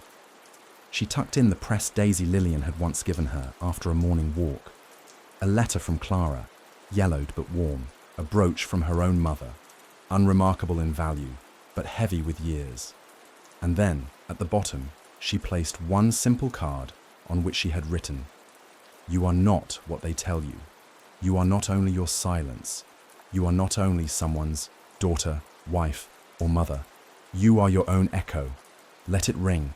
She hid the box beneath a false panel in the back of her wardrobe. Perhaps Lillian would find it years from now. Perhaps she would never find it at all. But Eleanor needed to place it somewhere, to plant something that would grow beyond her. Legacy, she realized, did not always announce itself. Sometimes it lived in corners. Sometimes it waited in quiet things.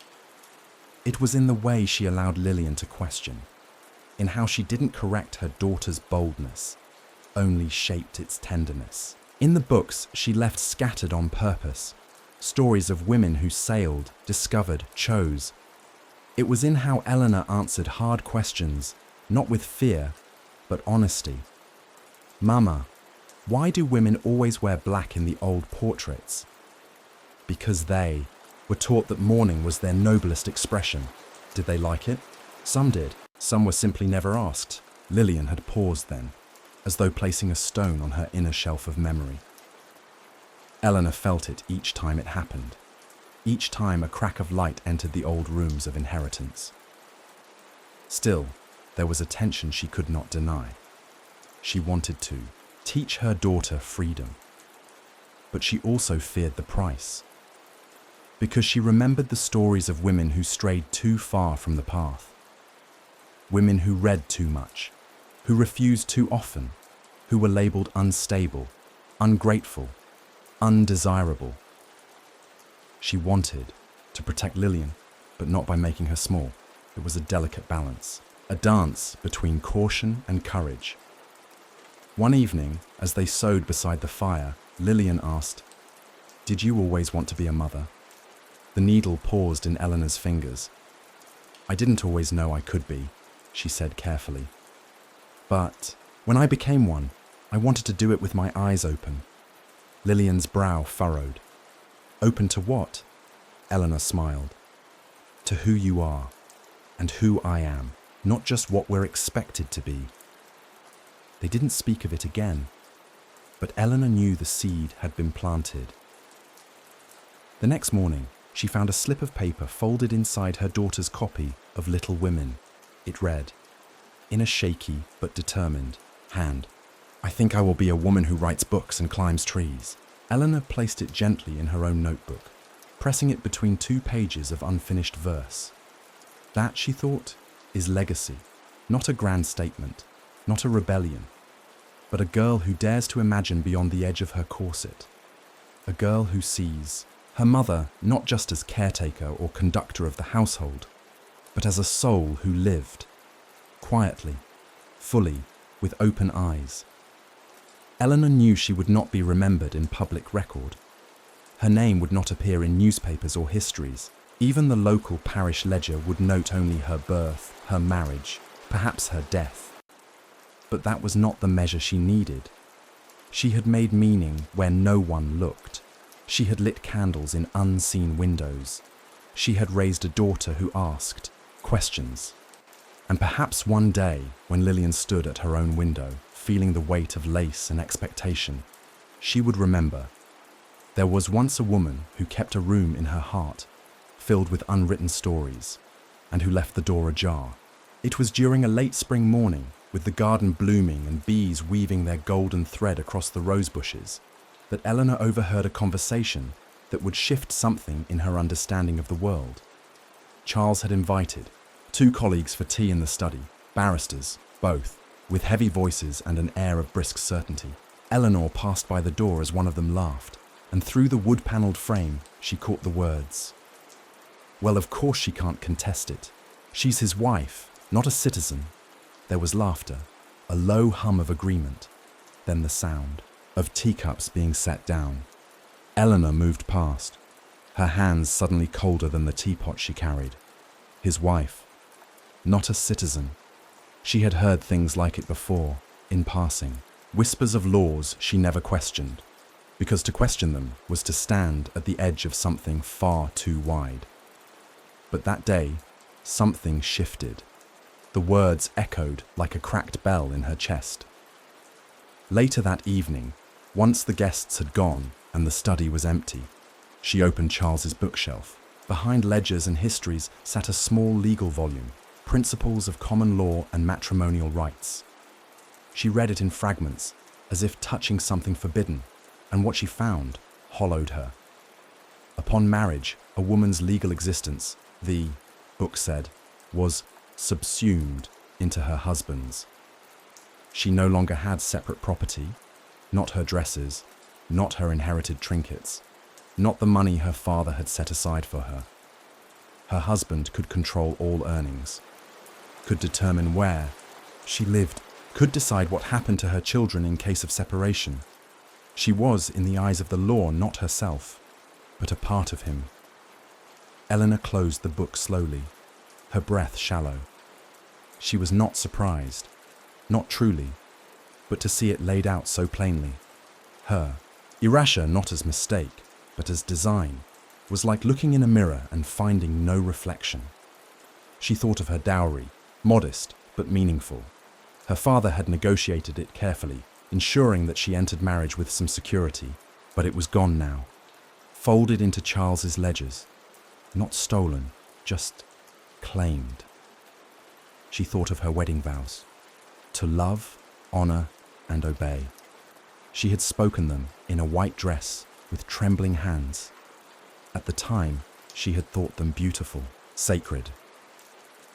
Now she wondered how many of those words were written with ink that dried on her freedom. One morning, she asked Charles a careful question. "Do you ever think it's strange that a wife owns nothing?" He looked up from his newspaper, puzzled. "What do you mean?" "I mean, everything in this house, even things I brought. The law says they're yours." He smiled mildly. "That's just how it works. You don't need to worry about such things." "But if I did?" she asked. "If I wanted to?" He folded his paper, sighed gently. "Why would you want to?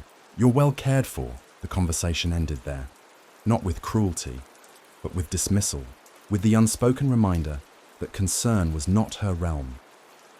That evening, Eleanor walked the hallways of their home, her hand trailing the walls, the paintings, the carpets, the heirlooms, each object a memory, but not a possession.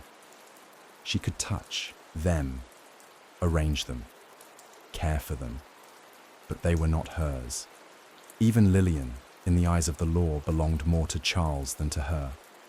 The thought filled her with a strange grief, not sharp, not loud, but a slow, sinking ache. She had lived all these years thinking she was a partner, a steward, an equal in effort, if not in name, but she had been property, tending to property. Her marriage, so gently spoken, was in legal truth a contract of consumption. And yet, she loved. She still loved. In her way, she loved Lillian with a fire that frightened her. She even loved Charles sometimes, when he spoke softly or looked at her like he once did. But she would not mistake that love for liberty again. In her notebook she wrote, "I live in a house whose walls I have scrubbed, whose beds I have warmed, whose child I have grown, but I live in it only as shadow. He owns the keys. I carry the burden." It was not rebellion she wanted. It was recognition that she had built this life not as an ornament, but as its co-architect, that she had suffered not as a saint, but as a woman with name, thought, and worth. One afternoon, Clara visited with news. "Did you hear?" she asked, breathless. "The Parliament is debating a new act, a Married Women's Property Act.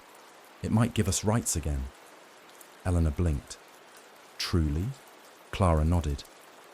"It's only talk for now, but still, imagine." And Eleanor did. She imagined a world where her voice held weight in law, where her possessions were her own, where she could sign her name and have it mean something more than the echo of a man's surname. It was a small imagining, but it was enough to light a candle in her chest. She would not see that change soon, but she would wait. She would write. She would raise her daughter to expect more. And when the time came, she would pass along not only the stories, but the questions. The fire. The echo that refused to vanish. There were always voices in the drawing room. Not loud, not coarse. Just enough to fill the space with the sound of comfort, of manners, of things going as they should. Ladies speaking of tea blends, the latest muslin pattern from Manchester, a governess who had been dismissed for being too clever. Gentlemen making low observations about politics, factory expansions, the cost of coal, and the rain. Always the rain. And Eleanor moved among them, a figure of calm hospitality. She poured the tea with grace, refilled saucers with sugar biscuits, placed her hand, just so on the back of a chair as she leaned in to offer a comment that neither offended nor revealed. Her smile was soft, her posture perfect, her laughter as subtle as lace on a collar. She was never alone, but she was not seen. That, she realized, was the most profound form of solitude, not absence, but invisibility. She had not always felt this way. In her younger years, she mistook proximity for presence. A room full of voices meant connection. An invitation meant belonging. A compliment on her dress meant recognition. But now, with more years behind her, she began to feel the divide. Not wide, not deep, but relentless. Like a pane of glass between her and the world, perfectly clean, so that none noticed it was there. When Charles held court with guests, they referred to her often. Your wife is a marvel with arrangements, or Mrs. Whitcomb always ensures a fine evening. They praised her, admired her, but they never asked her what she thought of the issues they discussed. She listened to conversations about the empire, about parliamentary reforms, about Darwin's new ideas. And all the while, she knew things she could not say. She had opinions, private readings, lines of poetry that responded quietly to every boastful claim made across her hearth. But if she had spoken, the room would have paused, smiled, shifted politely, and moved on without comment. Not insulted, not angry, just uninterested. Because Eleanor's worth was in the way she was present, not in what she was. She was a silhouette of warmth, a quiet force that made the evening lovely, but she was not meant to be known. She remembered once, early in her marriage, when she had tried to share a thought at dinner. A guest had been speaking of criminal reform, and she, nervous but earnest, offered a story she'd read about a woman wrongly imprisoned. The men had paused. Charles had gently placed a hand over hers and said, "Not now, dearest." She had smiled, sipped her wine, said nothing more. But something inside her, that night, had folded itself smaller. Since then, she had learned, to be palatable, you must remain incomplete. She sometimes watched Lillian, now 11, run breathless through the back garden, hair loosened, cheeks flushed. Her daughter still believed in being seen, still trusted that when she spoke, people truly listened. And Eleanor wondered, when will the veil lower over her too? When will she learn that most attention is not the same as understanding? The thought ached. She didn't wish to rob Lillian of innocence, but she did want her to recognize the difference between being praised and being perceived. One evening, during a gathering, Eleanor stood by the window while others chatted around the fireplace.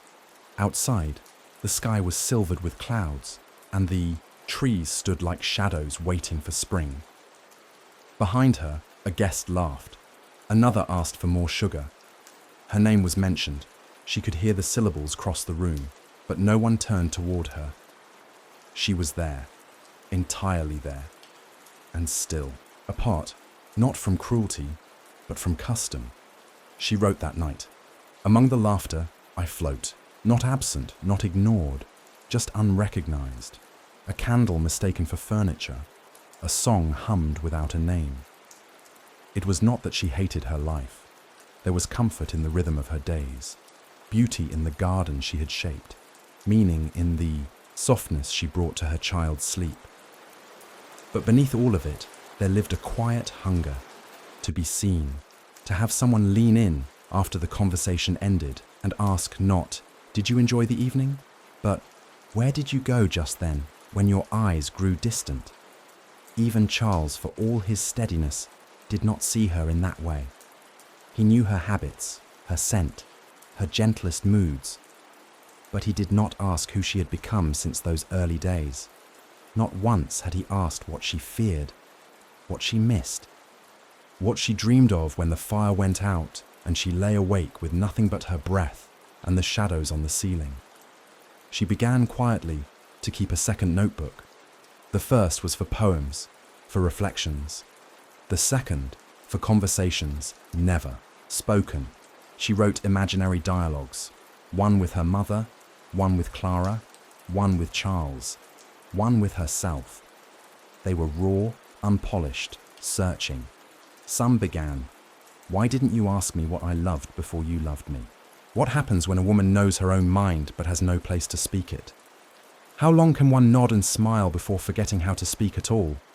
The pages filled quickly, and though no one else would ever read them, Eleanor felt lighter. Not because her solitude had ended, but because it had finally been acknowledged. She was not alone because she had failed to connect. She was alone because the world around her never asked for her full self. And that was not shameful, it was simply true. One day, she would teach Lillian the art of solitude, not as sorrow, but as a form of clarity. And until then, she would continue to live among them, visible in body, invisible in spirit. It began with weariness. Not the kind cured by sleep, but something deeper, an ache that settled into Eleanor's bones like the slow turning of autumn into winter. She noticed it first in her hands. Tasks that once required grace now asked for strength. Threading a needle became a struggle. Her pen wavered when she wrote. The tea service felt heavier, her steps slower. She told herself it was only fatigue. Perhaps the lingering cold, perhaps the pressure of too many gatherings, too many nights kept half awake by worry, but the weariness did not pass. It gathered. One morning, she fainted briefly while rising from the garden bench. When she awoke, Charles was beside her, frowning. "You must rest more," he said. "I'll call for the doctor." She wanted to protest, to insist that she was fine, that rest was a luxury she had never fully trusted. But something in her eyes must have betrayed the truth, because Charles placed a hand on her shoulder, awkward, uncertain, and added, "Please." The doctor came that afternoon. He was courteous, elderly, and smelled faintly of tobacco and lavender oil. He asked her questions, but not the right ones. Any palpitations? Bleeding? Headaches? Marital strain? She answered as she must, with half-truths and lowered eyes. He nodded, took her wrist gently, and pronounced, "General weakness. A disorder of the nerves, perhaps." Then came the phrase Eleanor had learned to dread, a touch of feminine hysteria, best managed with bed rest, calm surroundings, and a return to domestic simplicity. She was already in bed most days. Her surroundings had always been calm. Her life was domestic simplicity. What then was she meant to return to? Still, she nodded, thanked him. He prescribed a tonic and advised less reading. Too much reflection stirs the nerves. And so Eleanor began her new life. Each morning brought quiet hands, maids adjusting pillows, arranging trays. Charles left her to rest, though his absence felt more like retreat than concern. Lillian, worried but obedient, visited after lessons with shy smiles and whispered stories. Eleanor tried to reassure them all. "I'll be well soon," she said. But inwardly, she began to understand what no one would say aloud. She was no longer useful, not as hostess, not as housekeeper, not as gentle ornament. She was becoming inconvenient, and in a society where women were prized for what they did, tended, served, smiled, soothed, illness was not only a burden, it was a loss of identity. Worse still, it was a loss of visibility. Friends no longer visited. Neighbors sent cards instead of calling. Even the clergy came only once, with words rehearsed from scripture and a prayer that felt as dry as the biscuit. He declined to eat. Eleanor watched it all from her pillows, her notebook now her only companion. There, at least, she could remain whole. She wrote, "They no longer see me. I have become the room, not the guest, the bed, not the woman in it." But as her body weakened, something strange happened. Her spirit deepened. In the silence of her sick room, stripped of obligation, she began to listen more closely to herself. Her thoughts sharpened. Her questions grew bolder. There was no one left to perform for, no duty left to distract her. It was in that solitude that she began to name her pain not just as physical, but generational. Her illness was not only in her joints, but in her inheritance. She carried the fatigue of women who had never stopped bowing, who had smiled through confinement, who had tended to everyone but themselves. She thought of her mother, worn thin before 50, her aunt, who vanished into quiet madness, her grandmother, whose name was rarely spoken but always invoked in the phrase, "She knew her place." Eleanor had known her place too, and now she lay in it. But from that bed, she could still see. She could still choose what truth to leave behind. One grey morning, with rain tapping the window like a metronome of grief, Clara visited. She sat at Eleanor's side without speaking for several minutes. Then, softly, "I was afraid to come." Eleanor turned her head. "Why?" Clara looked at her hands. "Because I thought I'd see what's coming for all of us." Eleanor's lips curved faintly. "You will, but not all at once. Not if we stay awake."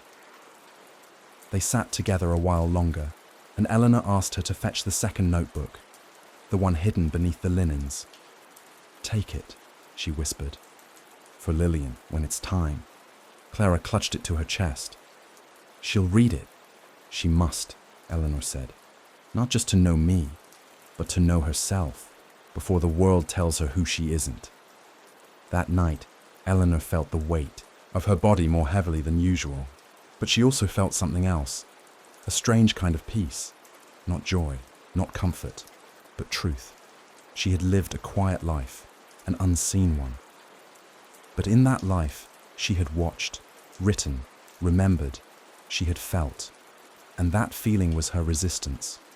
That memory, preserved in ink, in thought, in legacy, would outlive her body. In her final entry, she wrote, "My hands may rest, but the words remain. I was not loud, but I was alive, and I remember everything." The house felt colder after she was gone. Not physically, for the fires were kept well and the servants moved with practiced efficiency. But the air itself, its weight, its rhythm, had changed.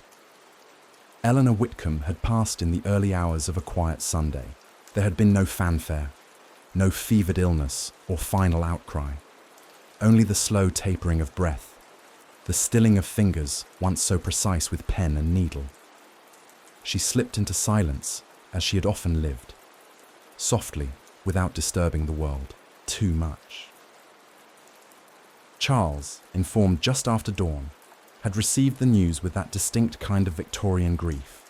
Composed, distant, respectful, he arranged for a modest service and requested that the mirrors in the home be covered until the burial, as was custom. He wore black. He said all the proper things, but it was Clara who wept, and it was Clara who sat beside Eleanor's bed, long, after the doctor had left, holding her friend's cooling hand as though warmth could still be coaxed from memory. She spoke no words, for there were none strong enough. Instead, she simply remained, listening to the hush of a room that had once heard laughter, pages turning, soft exhalations over letters, half finished. Later that morning, when the family gathered for tea, Lillian sat without appetite. Her eyes did not redden, but her fingers trembled as she lifted her cup. The world around her had shifted on its axis, and she did not yet know how to stand upright in it. Clara approached her gently. "She left something for you."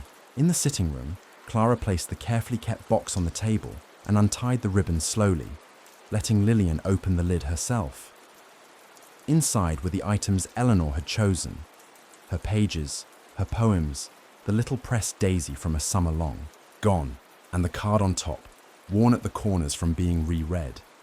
You are not what they tell you. You are not only your silence. You are not only someone's daughter, wife, or mother. You are your own echo. Let it ring. Lillian read it once, then again. And on the third reading, the tears came, not loud or many, but deep, drawn from the well of a grief that was as much awakening as it was mourning. She saw me, the girl whispered. Clara touched her shoulder.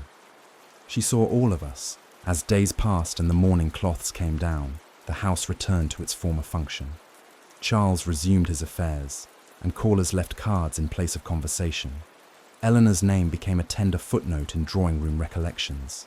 She had such delicate manners, a kind hostess, so good with flowers.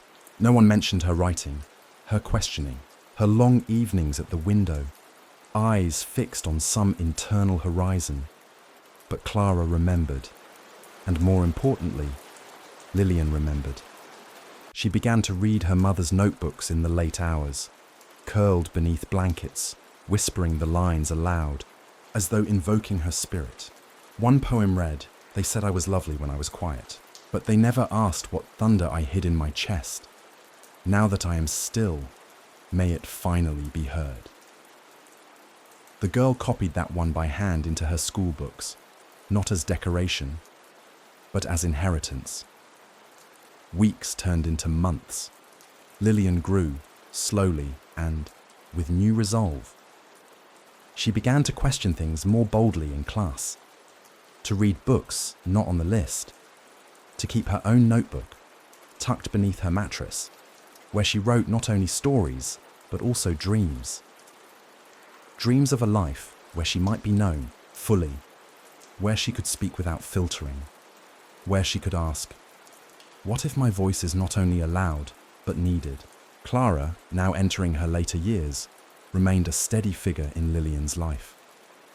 They spoke often of Eleanor, not always in sorrow, but in gratitude. They tended Eleanor's garden together.